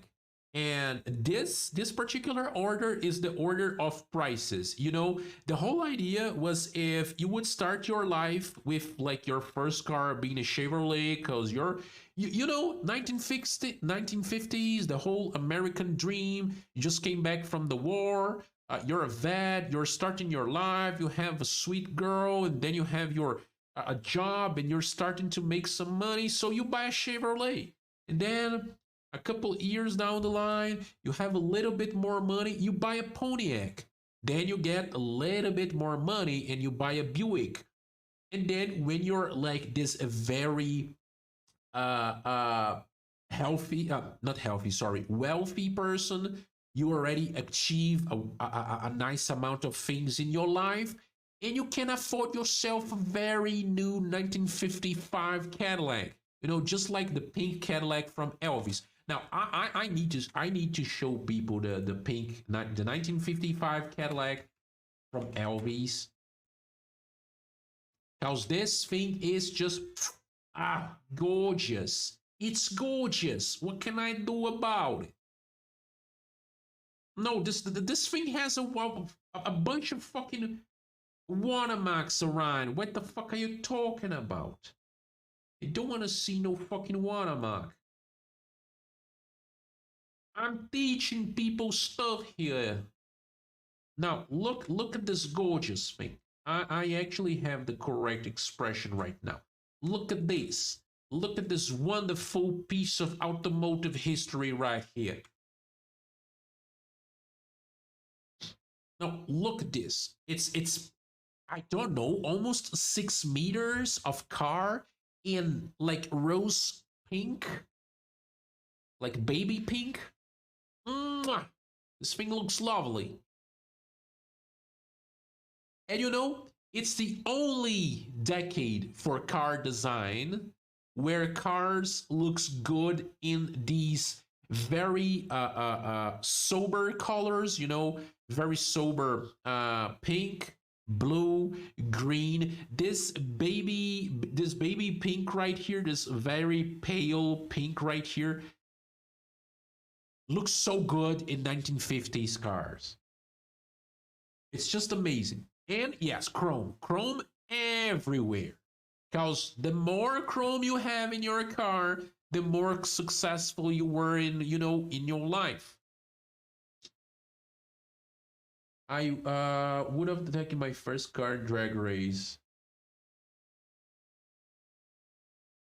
Yeah, those, and the nice thing is that you don't even have to think about a pedestrian safety, because you won't think twice if you hit a pedestrian with one of those torpedo pointy things in front of your car. You would impale that person anyways. You just run someone over. Well, that's it. That person is dead. You're talking about 2.5 tons of Detroit still in one of those things, you're not worrying about that. You know, at least a person would die quickly with the sheer amount of weight this thing has. Now Elvis, and it's a funny thing, you know. I apparently, and I'm not sure if this was actually true, but I guess it was. Elvis would go around just handing out Cadillacs like this, like candy in fucking Halloween. You know, he bought one of those Cadillacs for his mom because, of course, he won in life. He was a very successful musician, so he bought one of these for his mom and one of his for himself.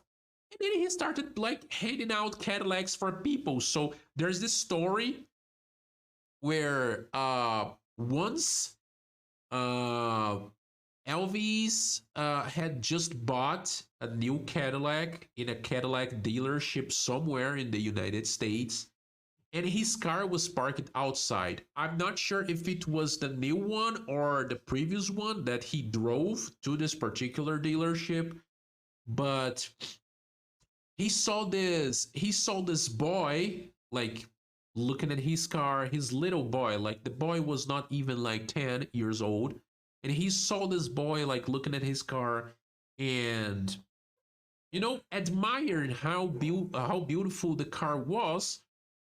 But unfortunately the kid's family could not afford a Cadillac because those things were pretty expensive back in the day. And Elvis saw that and decided to approach the kid. So, of course, the kid went crazy because, after all, it was the king, baby. It was the fucking king of rock and roll back, I mean, still to this day. And apparently, he realized that the kid's family could never afford one of these guys. And he just bought them one. He just said to the guy, to the salesman in the dealership, "Oh, so you can order me another one of these Cadillacs, and you're gonna send it to this family." And he bought them. He bought them a fucking brand new 1950 something Cadillac. This car was worth like what, $7,000 back in the day, and if you guys think that $7,000 doesn't seem like much, it's because you guys are thinking about how much a dollar is worth nowadays. But back in the 1950s, you could buy like houses with $7,000. So it would be like buying an entire house, but you were buying a car, and a luxurious one. Now, this thing looks gorgeous. The 1950s design looks gorgeous. And like I was saying, the whole design thing didn't started with modern companies in modern times. Oh, I forgot to talk about Ford. So Ford had less variety when it came to brand than GM. Ford had pretty much Ford, which was the base models, Mercury, which was the intermediate models, and then Lincoln, which was, the most luxurious one of them all. And what these companies would do is that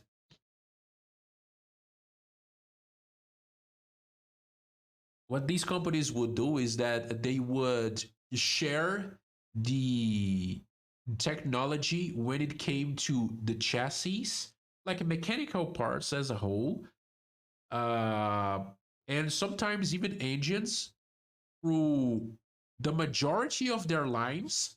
So in Chrysler, they would share technology between DeSoto, uh, Chrysler, Plymouth, and Dodge. They would share these technologies.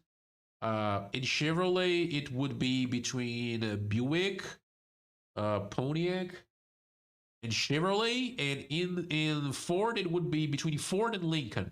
No, sorry, Ford and Mercury. So they would share these things, and Even they would share like bodies, car bodies as a whole. But then they would change things like, a little bit of the lines of the model here and there, the roof style, the front end, the rear end, all the trim around the car, the chrome. They would have different chrome pieces in every car to make sure that the cars wouldn't look like so similar to each other. And let me see if I can actually find a picture showing these like similarities for you guys. Similarities between.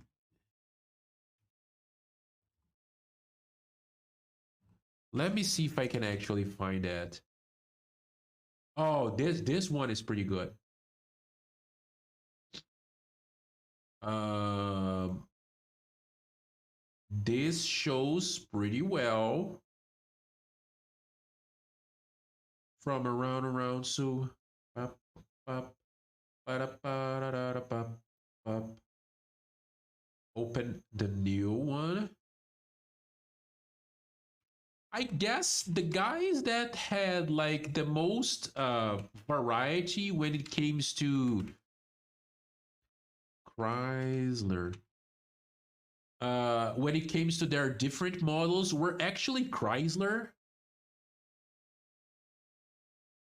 They would be more different than the other brands, but they would still share a bunch of things between Ford models. Now, Ford only had Ford. It was pretty much the same as. No, this is a bunch of different adsels. This is not what I'm looking for. Ford, Ford family. These are between Ford family models. These are just adsels. Okay, so I couldn't find like anything from Ford, but I'm gonna show you guys what I got from GM and what I got from Chrysler. Sorry, it took me some time to actually see your comment, Trisk. Let me read those. I actually have to go to the bathroom, but I'm gonna read your comments first, and then I'm gonna give you an answer after I come back to the bathroom. I've been watching uh, Lou Costabile. Yeah, that's my objective to make you intrigued. Lou Costa car review. Lou Costabile. I'm not familiar with this guy, or am I? Am I familiar with this guy? Oh, okay. So I'm not familiar with him, but I'm familiar with another YouTuber that do a very similar style of video than him. Even the angles, even the angles. So let me go very quick to the bathroom. I'm gonna be right back. Don't worry, it's gonna take like 2 minutes most. Meanwhile, enjoy the 1950 song because we were talking about Elvis and we just had an Elvis song. I'm gonna be right back.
All right, I'm back. Let me read your other comments, sir. I just recently actually got into classics more and more. One thing led to another, but it started with binge watching classic movies, then the music, and now the cars. Oh, I mean, I guess when it comes to car knowledge, I know some stuff about like American cars. And then I know some stuff about like European cars, but like my knowledge when it comes to like Japanese cars, it's very small. I guess it would be like the nation that I have the least knowledge when it comes to like old cars. But I really love like Japanese cars as well. I owned a Japanese car in Tube a couple of years ago, and those things are amazing. They have their own style to things, which sometimes can be boring but reliable, but some other times can be very unique and have its own charisma, you know. And that's why I like Japanese cars a lot. I need to learn more about them. I need to actually have some sort of take some time to watch some like car anime like One Gun Midnight and Initial D because I'm also into anime. But I have to get to know Japanese cars a little bit more. You know, what I do know is that there's a lot of Japanese cars that were never sold in other countries, especially the kind of car that I really like the most, which is, you know, the big four-door sedans or two-door sedans. Oh, sorry, two-door coupes. Uh, my favorite one is actually not that old. Not that old. My favorite Japanese car is actually the Toyota Century. You know, the very luxurious Japanese one with a V8 engine. I love that thing. And it's nice because you can find those cars like I'm not gonna say that they are cheap, but you can definitely find them for a very decent price in America. Even though I don't live in America, but you know, just saying for my American viewers, you have the chance to have an amazing car. But I was always like a very big fan of American cars in general. I don't know, something about their style, their design, the way they handle, the way they sound always fascinated me. And I've been into like classic cars since I was a small boomer, you know.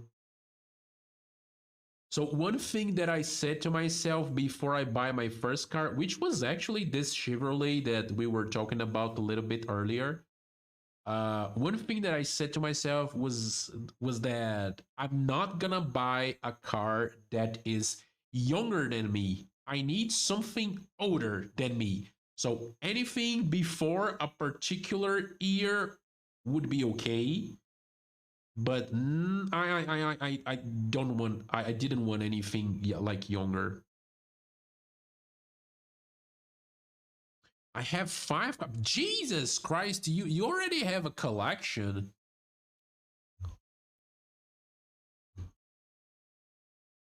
I have five cars. Two are sitting though. A Silverado, a 2007 Silverado, an '08 WRX, a Cressida. Ooh, a Cressida.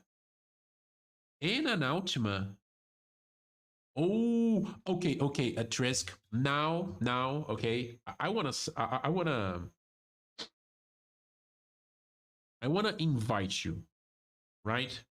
I wanna invite you to something. If you have a Discord account, there's the link for my community. Okay. We have a car corner where everyone is everyone is able to post car related videos or car related stories or the pictures of their cars. I mean, you already joined? Damn, you're fast, man. You are very fast, sir.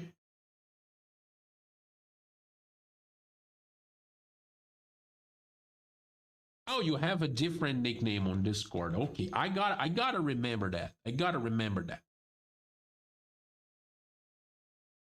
You are more, I mean, I'm not gonna say you're more than welcome, sir. You are obliged to show us our cars in the car corner. Okay? Take some. You're a car guy. I know you have pictures of your car. We all do. We all take like hundreds and hundreds and hundreds of pictures from our cars.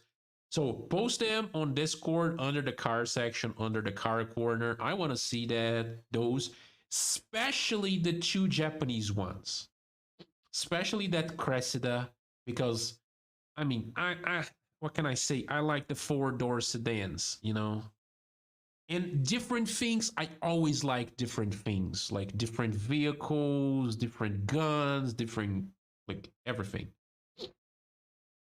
So I guess since you have 5 cars, like, do you live in America? If you don't wanna answer, it's okay as well. I'm just guessing because Americans are able to own a lot of cars and don't pay a lot of taxes and shit on top of that. Now, our poor European friends, on the other hand, they have a hard time. Hmm.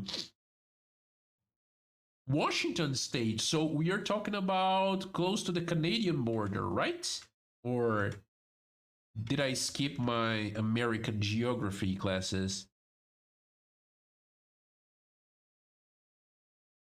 I guess the whole I guess you guys have a lot of problem with the salty roads in winter and rust, right?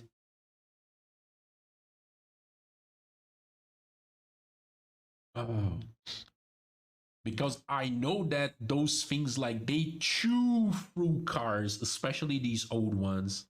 I cannot even think how the fuck as a Fiat, one of those like green Fiats, just like the one that I have here, uh, would survive, like, being in a place like that, having to deal with snow and salt mixed with ice. Because if you look in a weird way to these Fiats, they start rusting.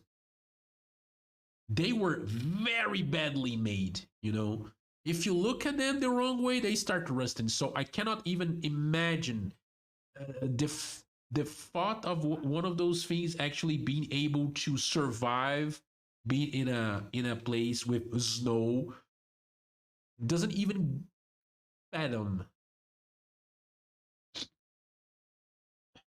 But I used to do a lot at Trisk. I mean, you wouldn't know, but I guess you would be able to relate. I would go to Craigslist and spend like hours, and I'm not even joking, hours looking for old cars under a budget. Oh, I want something 20 years or older, under 10K or under 5K, and I would browse through the different sections looking for nice cars, and then I would pretty much curl into a little ball and cry in a corner of my room because I would find the perfect car for the perfect price, but I wouldn't be able to buy because I'm not in America. You can find some very nice stuff there, man.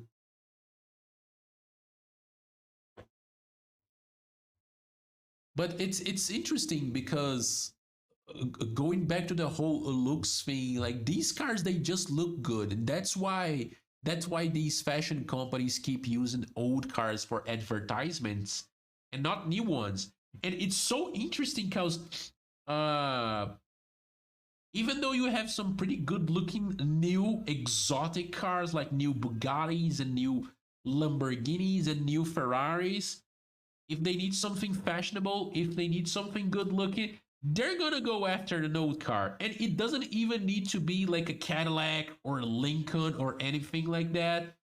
A lot of times, an old Buick, an old Chevrolet, or something like that would do the trick because polished metal, a lot of chrome, a nice paint, some nice interior. Boom, you have the result that you wanted. It's just simple like that. Oh, I kind of didn't show you guys the whole how the lines were ouch similar in the 1950s. Okay, now my body hurts a little bit because of the flu. You guys are at the same time that you guys are making my situation better because I regain a lot of energy. My situation is becoming a little bit worse because my body now hurts.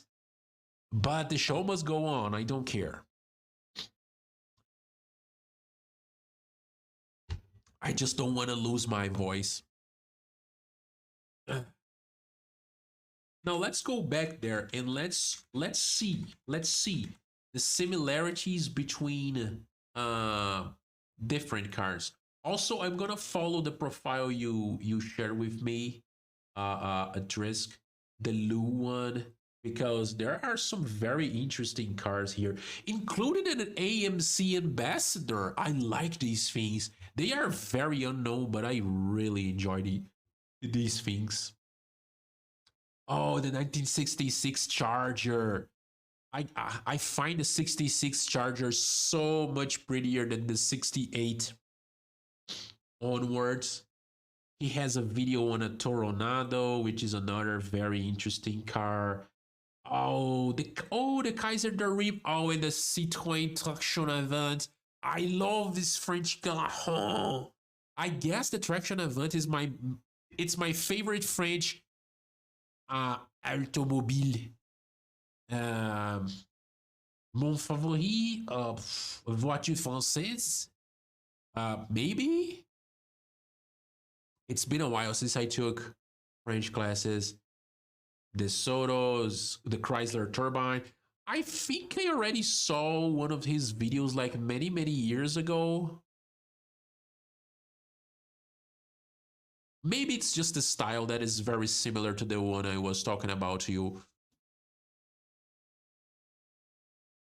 Now, let me change it. Let me change the screens right here so I can show you guys what I really meant with the whole thing that, oh, this whole idea of reutilizing parts and technology from different car manufacturers is not something new.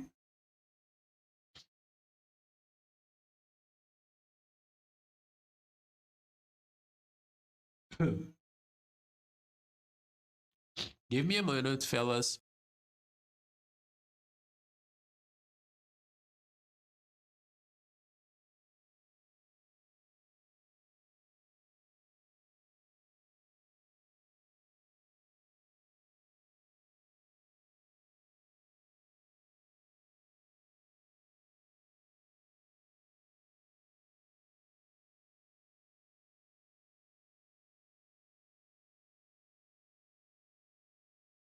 Oh, sorry. I was just saying something here to my family.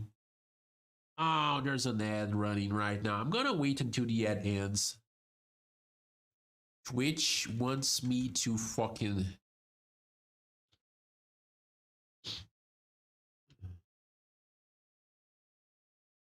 Okay, so the Nissan you barely see in one of the pictures, but I will send it. I will send it. That was the Cressida while I was swapping the two JZ. Okay, so again, I don't know a lot about like Japanese vehicles. I know that the two JZ engine is very famous. Was it the engine on the Supra? Or am I saying dumb shit?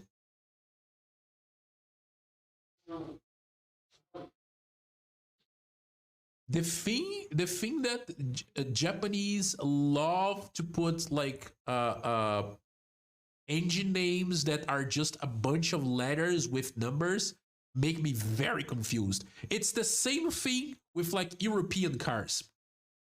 I can never seem to get right the whole thing of the names of BMWs and fucking Mercedes Benz. Because instead of giving ordinary car names to those goddamn things, they keep using fucking numbers and letters. I can't deal with that. Like, I am unable to deal with that.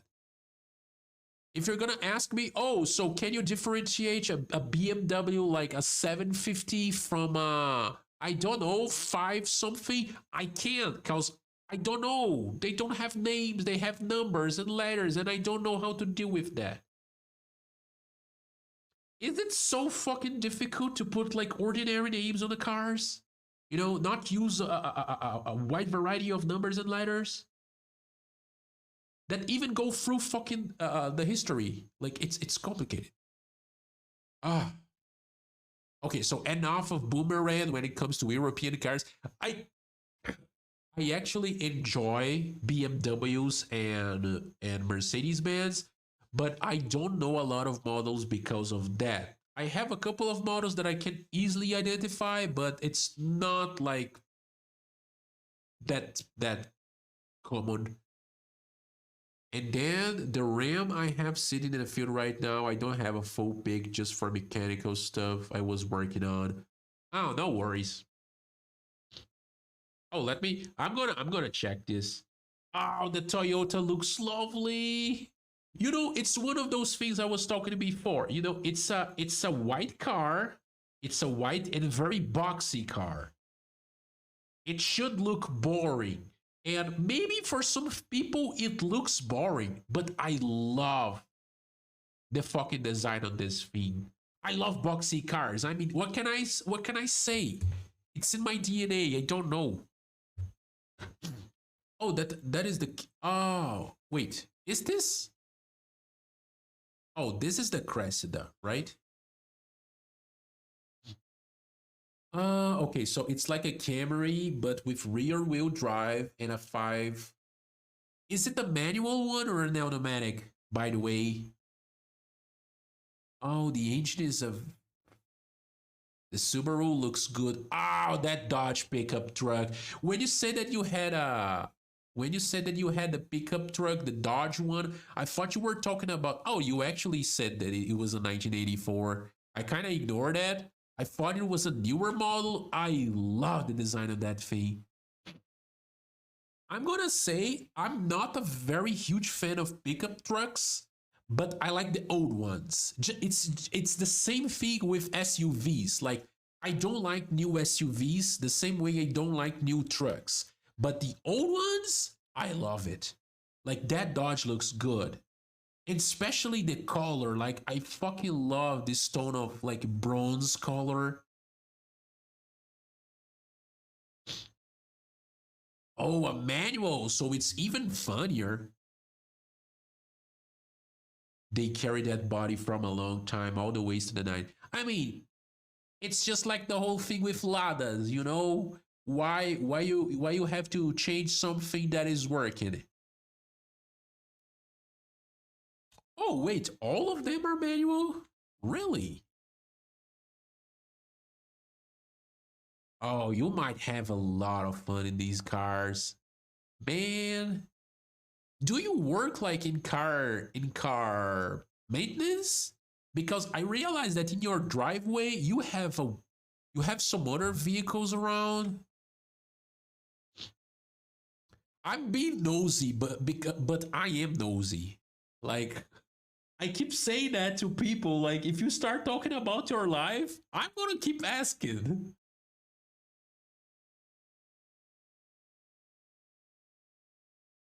Just fun hobby. Oh, I see, I see. Well, you work in human maintenance. Okay, so just letting you guys know, it's starting to rain here at my home. We are talking about a third world country, so sometimes the energy, the electricity just goes out. So if the stream suddenly ends, it's either because my internet died or because the power went out. right? Just letting you guys know. You guys have my Discord server, you guys have my YouTube channel, you know where to find me. So just letting you know. If something happens, I'm not dead. I hope. But yeah, I love the Dodge. I guess the one you use the most would be the new Chevy, right? Is that your daily drive?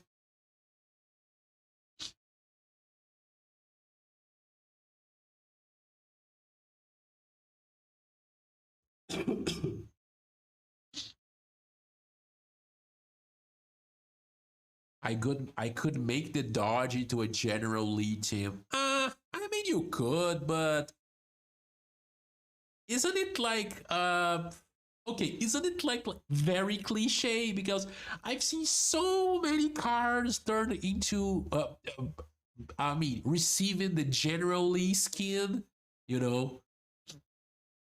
And it's cool and everything, but I mean, come on, your truck looks pretty good, you know. If I was the owner, I guess I would just leave it as it is because I like original stuff. Uh, and I love this color. You know, a lot of people in my family really, really make fun of me because I love like uh, uh, chocolate colored cars. You know, maroon, bronze, brown colored cars. A lot of people say it's like, oh, it's spool color, and I'm sitting here just thinking, why you need to be like that? You know, why? I mean, it's not. Oh, the darts look so fucking good. We actually had darts here in Brazil because when Dodge came here, I think it was the early 70s. The only they would sell pickup trucks. I guess it was the D100 series of pickup trucks. Dodge Series 100.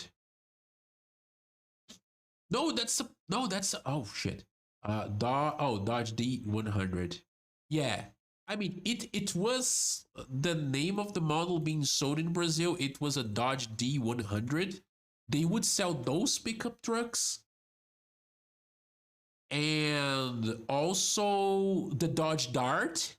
And then they made a Brazilian version of, I mean, they pretty much got a Dodge Dart with the ordinary 318 V8 engine. They did a couple of modification to its appearance and they call it a Charger and started selling that thing here. It wasn't an original Charger, you know, it was a Charger for the Brazilian market.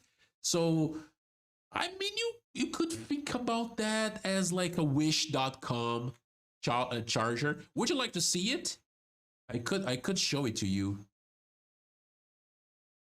Okay, I'm gonna show you the models. Dodge. The Dart was pretty much the same one sold in the US. Like it was totally the same car. They even called like they had a more they had a more, let's just say they had a sports version of it that they would call it the RT, the Charger RT. But they also had like the more uh the good behavior version of it. You know, it would be more simple, simpler, not more simple. Come on, upgrade your English, man. I'm gonna show you a yellow one, and I'm also gonna show you like the original one, the LS, because the LS look a little bit more. This was, oh yeah, this was actually the LS model. They, I mean, they look, these ones look very similar.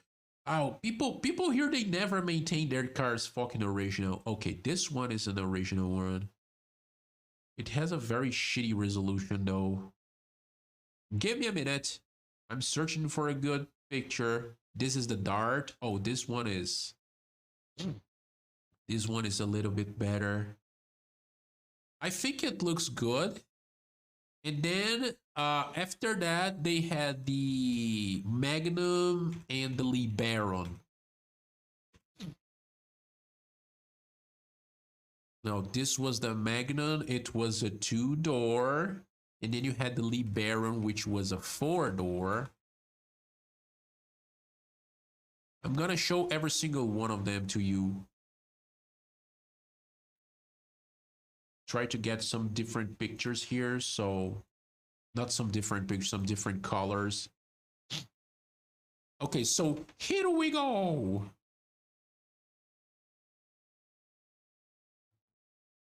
Now, this thing right here is the Brazilian Charger RT. You know, it's pretty much a Dodge Dart that they changed a couple of things in its front and its end, but it had the same I guess the 318 would be a small block, right? So it had the small block Dodge engine, the Mopar, but this thing ran in a bunch of races against. I guess you're familiar with it. Are you familiar with the Ford Maverick, the small car from the mid-70s that Ford tried to sell in Brazil, but tried to sell in America, but didn't have a lot of success with it? Ford Maverick. And don't show me any new truck. You got no, don't do that to me. Now, this thing right here was the Brazilian Maverick. Why this picture needs to be so shitty in resolution? Yeah, this thing right here is the Brazilian Maverick. They had a more simple version of the car as well, but most of them would be sold with the Windsor Canadian V8 engine, the 302. Yeah, it reminds a lot of the Capri, the Falcon and the Capri. I mean, I think it would remind a little bit more the Capri because the Capri was a smaller car than the Falcon. The Falcon was way bigger. But this Dodge right here, it would run races against this thing right here, and it would also run races against the dad of my car, Chevrolet. Give me a minute. Chevrolet. It would go on races against this thing right here, which, I mean, it doesn't look very muscly, you know, it doesn't look like a muscle car as a whole, but this thing, even though it was, oh, come on, don't give me like a two something. No, this one looks very bad with these. Oh, this one looks cool. Yeah, this one looks cool. This is the one that was inspired by the Opel Record. But this thing right here, it's the first model. Like the first body, not body, because it actually start to be sold here in Brazil as a 4-door. And then I guess like 1 year down the production line, they introduced the Scoop version with 2 doors. And yes, this one is an SS model. They had the SS6 and the SS4, which was an inline 6 engine or an inline 4 engine. So between this, the Maverick and the Charger, the Opala had the smallest engine, which was a 250 cubic inch inline 6. But it was also the lighter one. So when it came to races, this thing right here was the most maneuverable of them all. And The Maverick would be like a very balanced one, and the Dodge would be the one with the biggest horsepower. And it's funny because back in the day, they had this Dodge had this advertisement where they would say, "Oh, let's enough. Okay, enough with this thing to call sports cars that have like less than 200 horsepower, because the Charger has 200 and something. The Maverick, I guess, it has like close to 200." But this thing right here only had like 170 something or 180 something. So it was a direct jab to Chevrolet and their model. Now, in this car, actually not this one, this car still holds the Brazilian record of speed in an ordinary road, which was in a highway from the 80s, I guess. It was this thing right here. It achieved over 300 like kilometers an hour, so I don't know how many miles would be that, like 150 maybe, something like that. So when it came to Jesus Christ, the rain is pretty strong right here. I don't know if you guys are able to hear it, but it's very strong at the moment. Holy Jesus. But when it came to races, like this, the Opala was actually very on par with the Dodge, and the Maverick would be not that good in those races. Now, this was the Charger. Then we had a simpler version of it, which was this thing right here, which they call the LS. You can pretty much see that it's a Dart. It's still a Dart. It has like all the lines of a late 1960s or early 1970s Dodge Dart. But it would be sold here in Brazil as, you know, a Charger, because I don't know why they wanted to ask more money for it.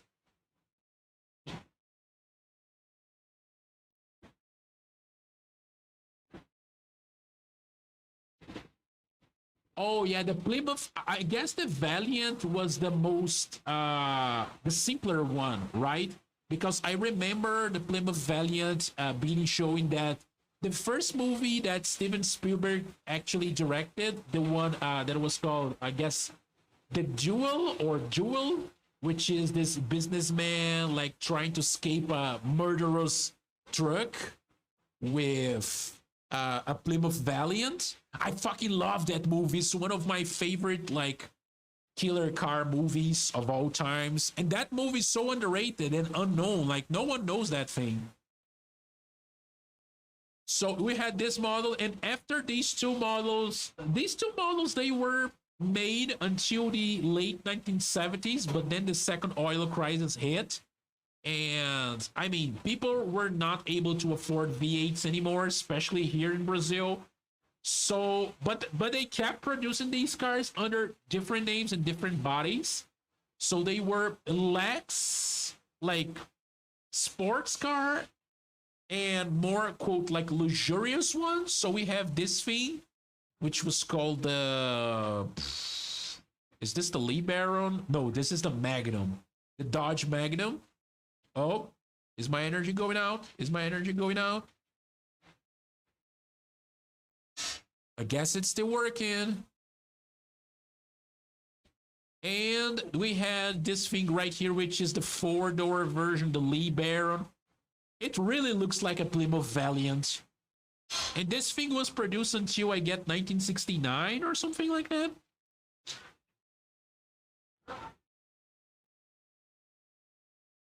I am familiar with the Duster and I'm familiar with the Demon. I actually have A picture. I guess it's a demon. It's a red one. Not red one, sorry, a green one. I have to. In my personal Instagram and Facebook profiles, I have a huge ton of like car pictures. I have to share with you guys one day. Like it's a huge amount of pictures. In my personal Instagram, the only thing there that is it's like either dog pictures, food pictures, or a car pictures, old cars, and that's it. That's all the entirety of my Instagram.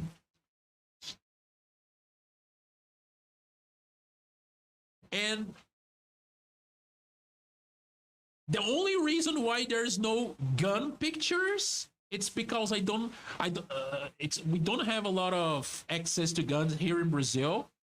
But if I had, there would be gun pictures as well. Oh shit. But okay, like let's go.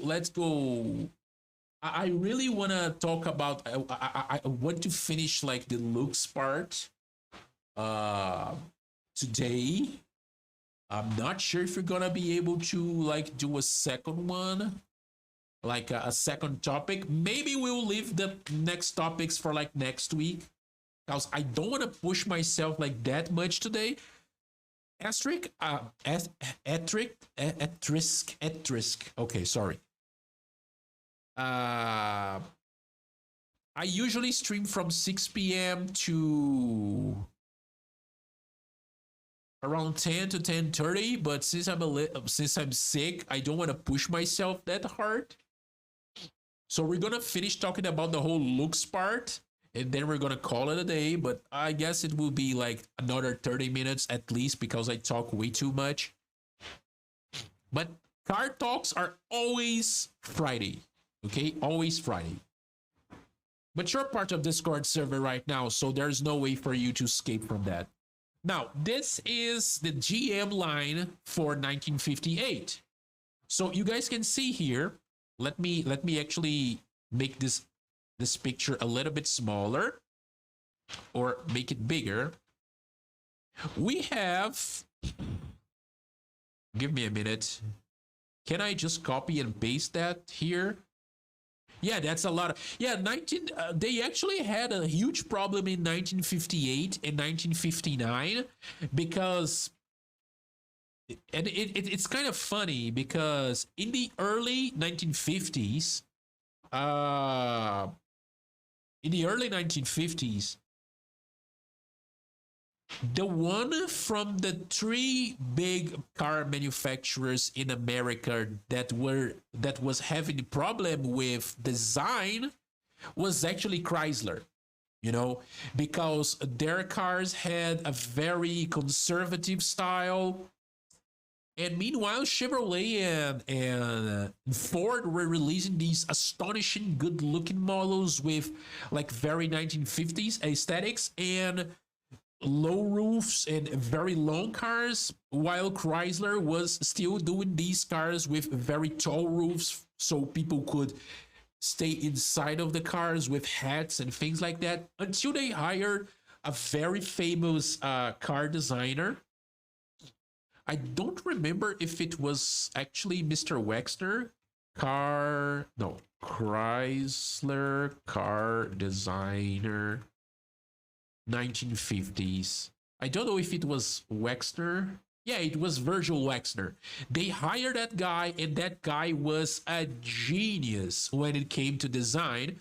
So, as time went by, not only Chrysler products got in the fight with GM products and Ford products, but also in the end of the 1950s, Chrysler took a step forward and they started coming with, you know, still a lot of chrome, but less chrome and some more sleek lines.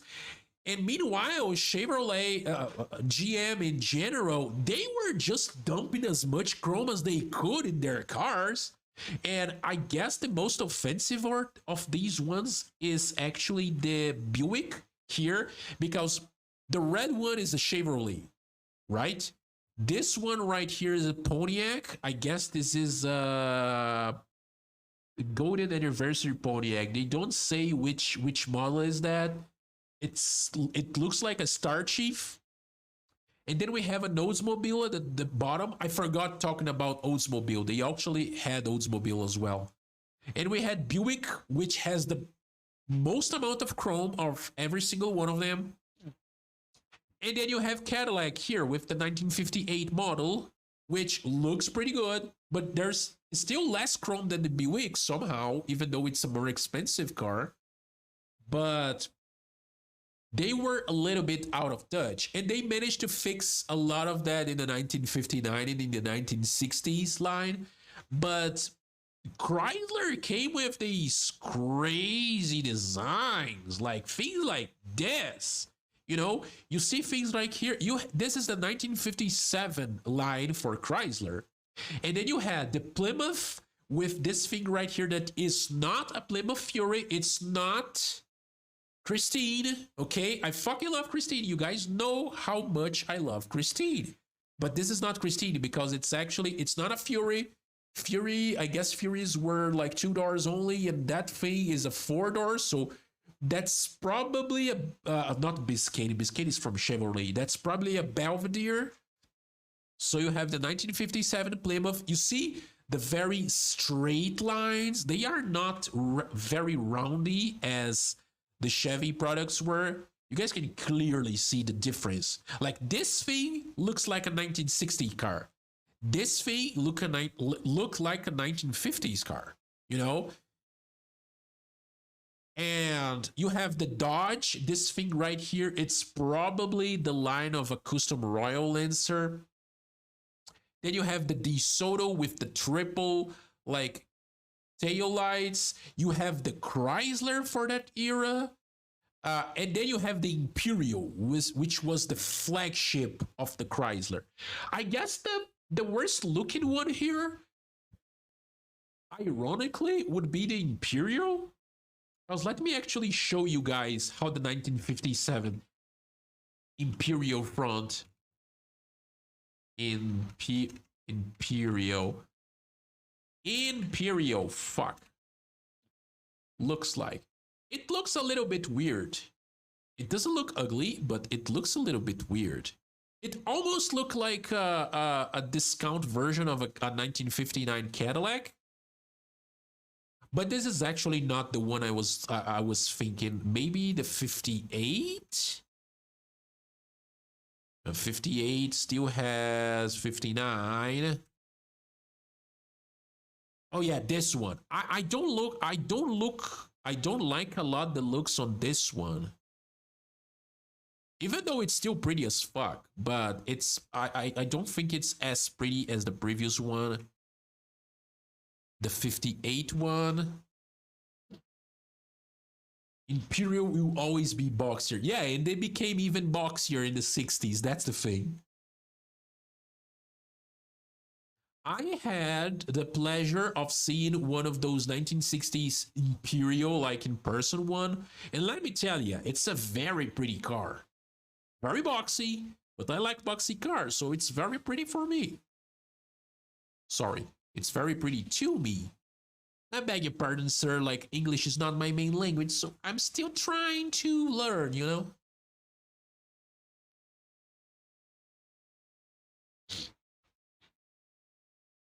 Yeah, they were the flagship of the Chrysler Corporation back in the 50s and 60s, so even before that, in fact. So they were made to compete with the Lincolns and the Cadillacs. And you know what's funny? Let me ask you something first. What's your view on the whole demolition derby thing? Do you like it? Do you think that it's bad because it's destroy old cars? I want to see you. I want to hear it from you, like from a real American that is into cars.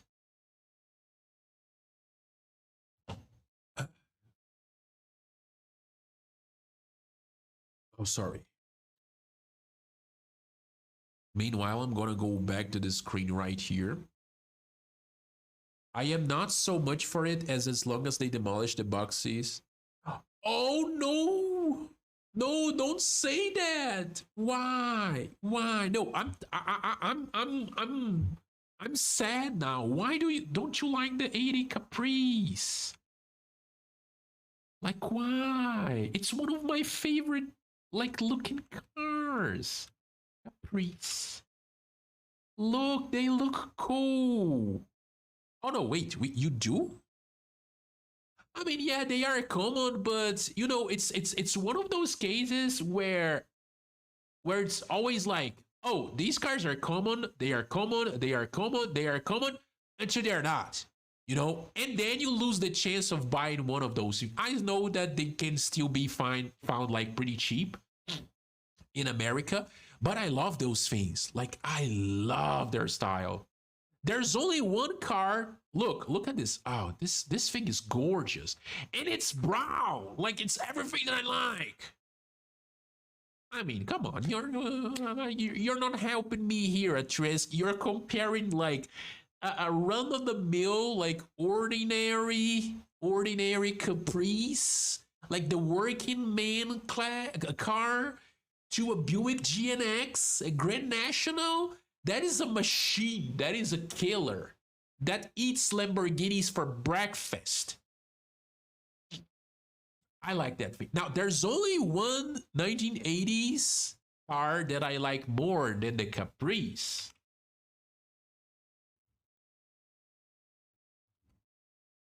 This thing right here. Yes!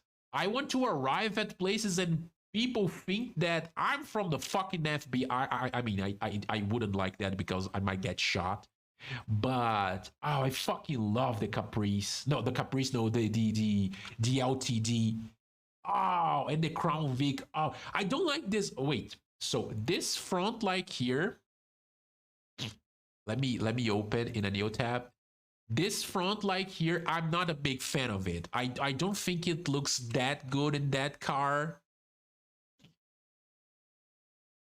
Uh, yeah, they are. The Crown Vic, it's the same platform as the LTD, which also shares the same platform with some Mercury products. I'm not sure which one, but I know they share a platform with Buick product, not Buick, sorry, Mercury models as well. Yeah, I guess it's the Grand Marquis. I guess it's the Grand Marquis. Now, this front end, I'm not a very big fan. Now, this one right here with the vertical tail lights and now look at this. Like I fucking love this car. Like, oh Christ, I want one of these. I want one of these. Yeah, OG police cars. Yeah, exactly. And if I could get my hands on one of those simpler ones, you know, without all the chrome or the finesse of one of these things like here, if I could get my hands on one of this, it would be good. But if not, I would rather have one of those more simple ones, just to arrive at people's front yards and they think, oh shit, what's the fucking FBI doing here? You know, I love those things. I really love those cars. I guess the Dodge. I'm not a big fan of like late 80s Dodge products because they went with a smaller design. Chrysler products in general, they went with a smaller design. It's one of those like Malaise era shit. So I'm not a big fan. Like if it's one of those huge ones, yeah, maybe. But then like come on. I mean, I like sorry. I like old cars. All right. I like a huge amount of old cars, but this thing it doesn't look good. I'm sorry. And it's white, you know, just like we were saying, so it doesn't look good on white, so it's not a very good design unfortunately. But that's the thing, like I asked you about the whole derby thing because even though I'm not against them, uh, it hurts my soul to see old cars being destroyed in these things, you know.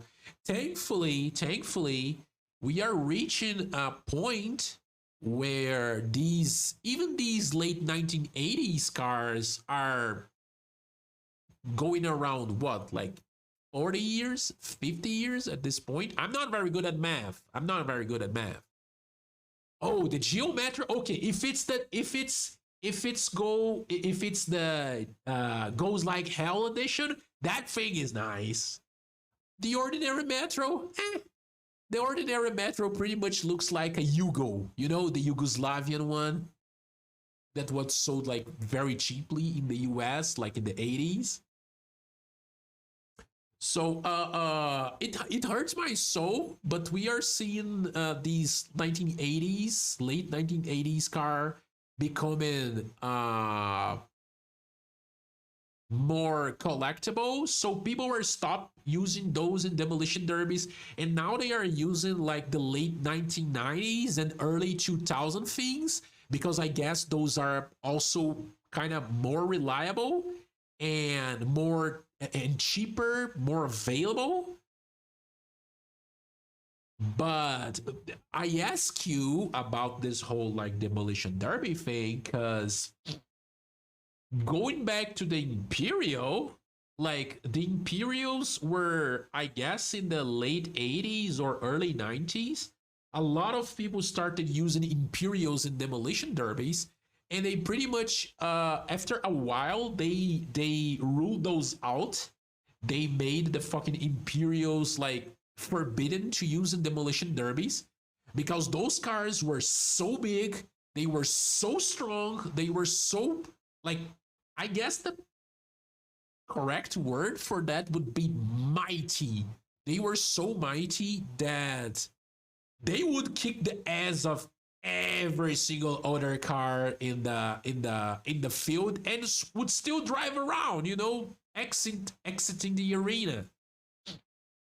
And then they had to rule those out because every time a guy or a chick would appear in an Imperial, they knew that thing would win the derby. Especially if it was like a derby arena and not a derby race, you know. But that's the funny fact for you. Now, about the Yugo, it's interesting because actually the Yugo was a Fiat as well. The Yugo was a version, I mean, a worse version, of course, because it was a communist product, fellas. What do you guys expect? Do you guys expect that the commies would put their hands on something and improve it? Unless we're talking about guns to kill people, they don't usually improve things, you know. And that's my political commentary for today. But the Yugo was actually like a modified and pretty much Soviet version of the Fiat WEN 27, which is also the same model who gave birth to this green car, my green Fiat that I have in the screen, because that thing is a 147, and it was a model produced only in Brazil. Pretty much, they got the 127. They improved, they increased the size of the engine, and they improved the suspension to manage to deal with the Brazilian roads because they were and they are still pretty shit. And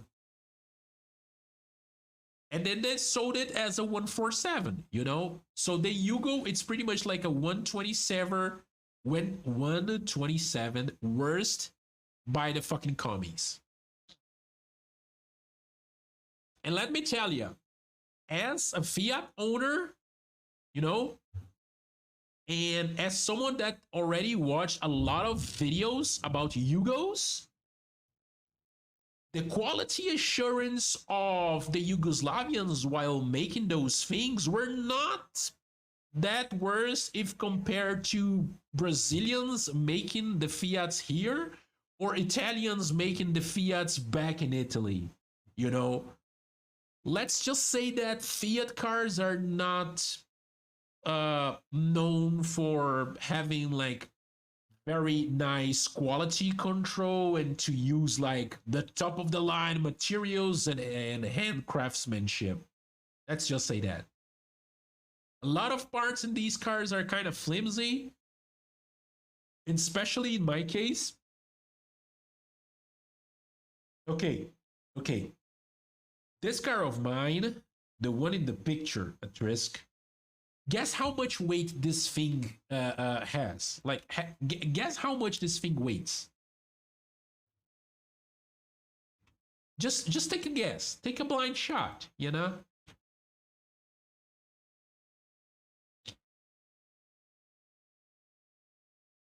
1,500. You're kind of close. A little bit more. A little bit more.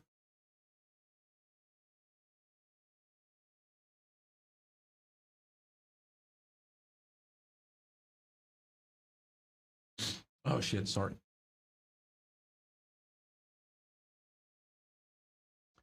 Okay, your guesses were very close. It weighs around 1873 pounds, so it would be like 1,873 pounds, almost 874 pounds, which would be around 850 kilos. That is very light, especially because we're talking about a station wagon. And this thing is powered by a 1.3 lane in 1.3 inline four cylinder engine that could produce when new, okay, because as you know, like as time goes by, a bunch of those horses they just decide to jump off the fence and they escape and they are never seen back again. And then you end up with a car that has way less horsepower than it initially had. But originally it had around 75 horsepower. 75 horsepower. That doesn't sound much. That doesn't sound much. But then you're talking about a car that weighs less than like 1,900 pounds. Like it's a very lightweight car. And I wouldn't call this a pocket rocket, but let's just say that it's a very nimble car. And that it had like some very skinny tires, especially if you take into consideration that we're talking about a 1980s car, which means that people would roll these things over at all times.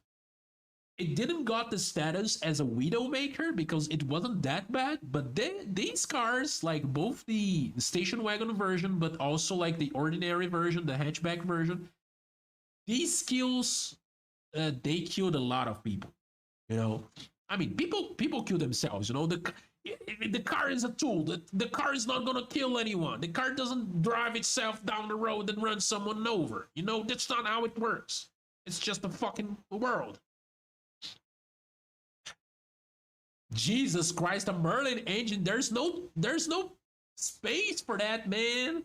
I would have had to cut the car and like move the dashboard like I don't know, like 5 feet behind in order to fit a fucking Rolls Royce Merlin engine or a Packard Merlin engine there.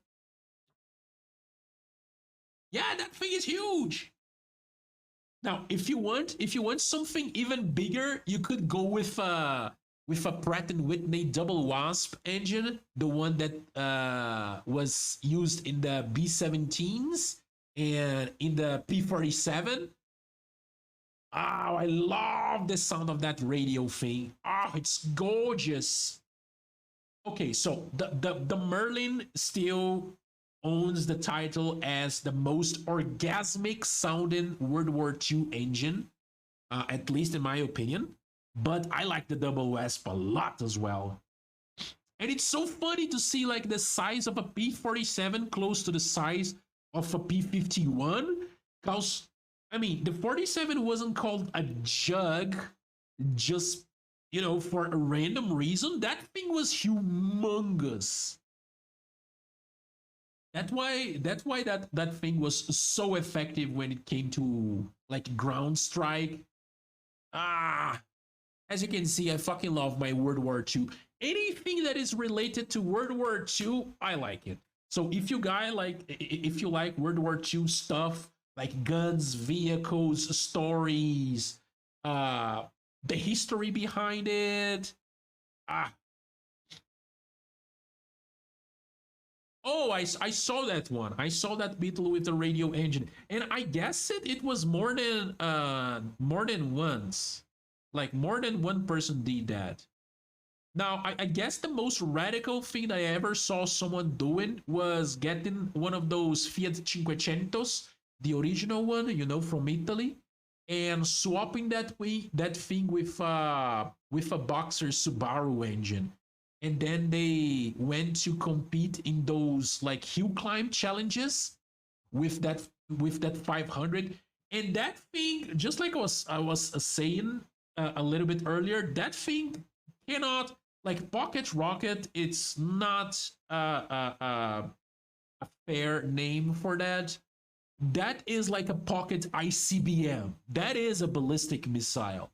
That thing goes to the stratosphere and goes back. It's crazy, crazy, crazy, crazy, crazy, crazy.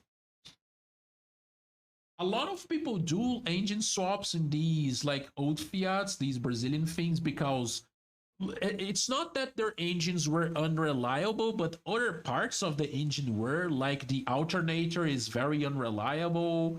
The carburetor is very unreliable as well. Electrical parts, it's a fucking nightmare.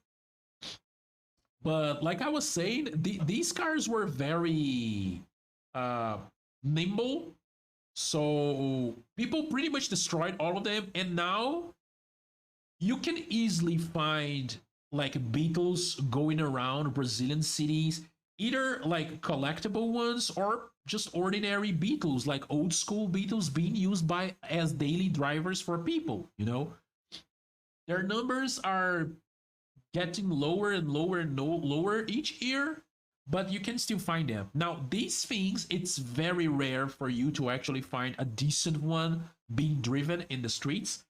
And because of that, because a lot of people just decided to flip these cars over and destroy them entirely because of the weight to power ratio, what end up happening is that if you buy one of those things, a lot of the parts, you have to go to one of those archaeological sites, where people use those small brushes to find, like, oh, I found this piece of a hand from Pompeii, or oh, I found this like Greek statue hidden under like 10 feet of fucking sand. You have to go to one of those places in order to find parts for these Fiats. And that's why, just like some of you cars are not running, like this Fiat of mine is not running, and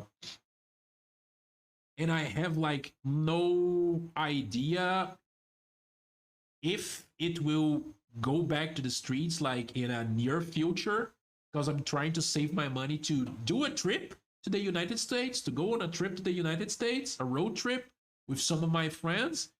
And that thing requires an engine rebuild, a total electrical redo of everything that is electrical on that thing, and a little bit of body work, not a lot, but a little bit of body work. So it's gonna be very expensive, and I'm not willing to pay that money right now. I would rather go on my trip. But the Chevy one is my daily driver when I actually get outside of my home, because I work, with home office. Have you heard the Jowett Javelin? Jowett Javelin. No, I think that is a very Subaru sounding.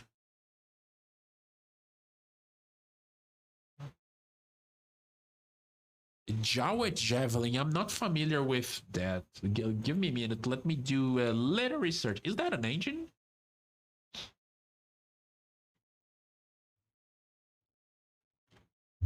Oh no, it's a car. Oh, it is it a British car? Yeah, it's a British car.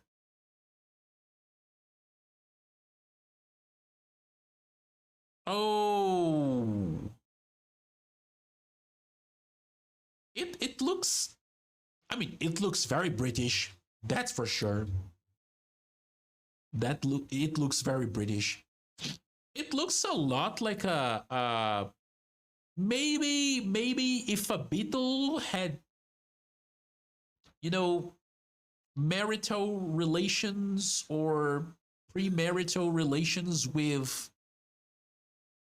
1930s to 1940s Chrysler or Chevrolet.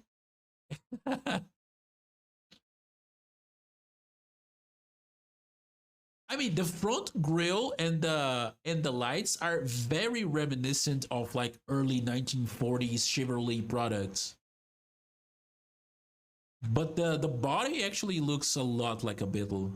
That's why I said that it looks like a Beetle in a Chevrolet head. Post or premarital relations, you know. I have a fifth grade sense of humor, man. I'm sorry. Oh, but yeah, I guess when it comes to the whole looks, we managed to talk a lot about that. Uh, it's very clear that, I mean, old cars just look better. Let's face it. Even the popular old cars, they were very different from each other. Within brands, within the same country, and if you compare like different countries, it's totally different. If you get like a popular car from America and you compare with a popular car from like France and then the UK and then Italy and then Japan, you have totally different cars. And then you look at popular cars nowadays, it doesn't matter if they are sedans or if they are hatchbacks, they look very similar. That's usually because of the safety regulations. This is not like a new thing. Companies have been doing this thing to save costs like for years and years. But then like, and I guess that's the point that I could talk about in our next stream. The whole like how different feels to drive like an old car compared to a new one. And not only that, not only how different, but also um like why the old car is like this package of like a bunch of different things that they don't work alone, but they work pretty well when they are together, you know. So I guess our next stream would be tomorrow, right? Today I'm gonna choose to rate Dandelion, which is the friend of mine who is a Filipino that lives in Canada. He's actually doing a mechanical course, so he wants to work with cars, especially old ones. He's a car enthusiast as well. He knows a lot about like World War II vehicles too, especially tanks. So I'm gonna choose to rate Danny today. He's currently playing War Thunder, and at risk, I'm pretty sure you could, just like poke him a little bit because he loves Japanese cars. He's actually looking into buying a Lexus, but I'm pretty sure you would be able to flex on him with your Subaru because I know he likes Subaru as well, so it would be funny. So I'm gonna choose to rate Dandelion today. Tomorrow, if I don't get like worse than what I am today, we're gonna be playing some GTA Vice City around the same time, starting at 6 o'clock for me. So make sure to check on your Twitch schedule tab because it will give you the exact hour time for you according to your particular time zone. Uh, yeah, I mean, I will be playing the definitive version though, so I hope I don't run into a lot of like bugs and weird ass shit because that thing. Let's just say that the definitive version for these old school GTA games that got released like early this year was a little bit buggy, you know. But well, game companies nowadays are like this. So we're gonna see. Wait, you're gonna consider five? Is that another content creator?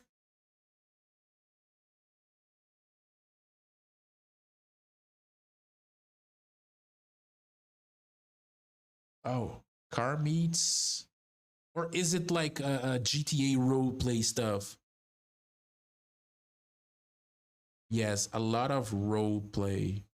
Oh, I'm gonna look into that. I'm gonna look into that because I really want to get some audience that really loves cars. Because as you can see, this is something that I'm very passionate about. So I'm definitely gonna look for that. I need to attract more car people so we could hate on the EVs. No, I'm just kidding. Just that we could, you know, kind of organize, share the same interests, talk, have some fun. Sometimes shit on EVs, but also like stand our ground when it comes to our rights to drive our old pieces of history out there without any like 15-year-old European teenager saying that we can't drive our cars around because it's destroying the environment. Their fucking jets are destroying the environment. Not my V8. Not that I have a V8 because I don't. But yeah, like it was amazing getting to know you, Atrix. I'm gonna thank you again for the following. Gonna thank you again for joining the community and everything. Feel free to use the Discord server as much as you want. I'm always there chatting to people. I'm gonna remind me to post the car pictures as well. And also, thank you, Dell, for join us a little bit earlier and giving your follow as well. Now I'm gonna be rating Dandelion, so make sure to flex on him, Trisk. You know, let's see what he's going to say about that Lexus with the engine swap. I know he's gonna enjoy it. We're gonna see each other again tomorrow for some Vice City. Thanks for everyone that joined me today, and have an amazing night, fellas.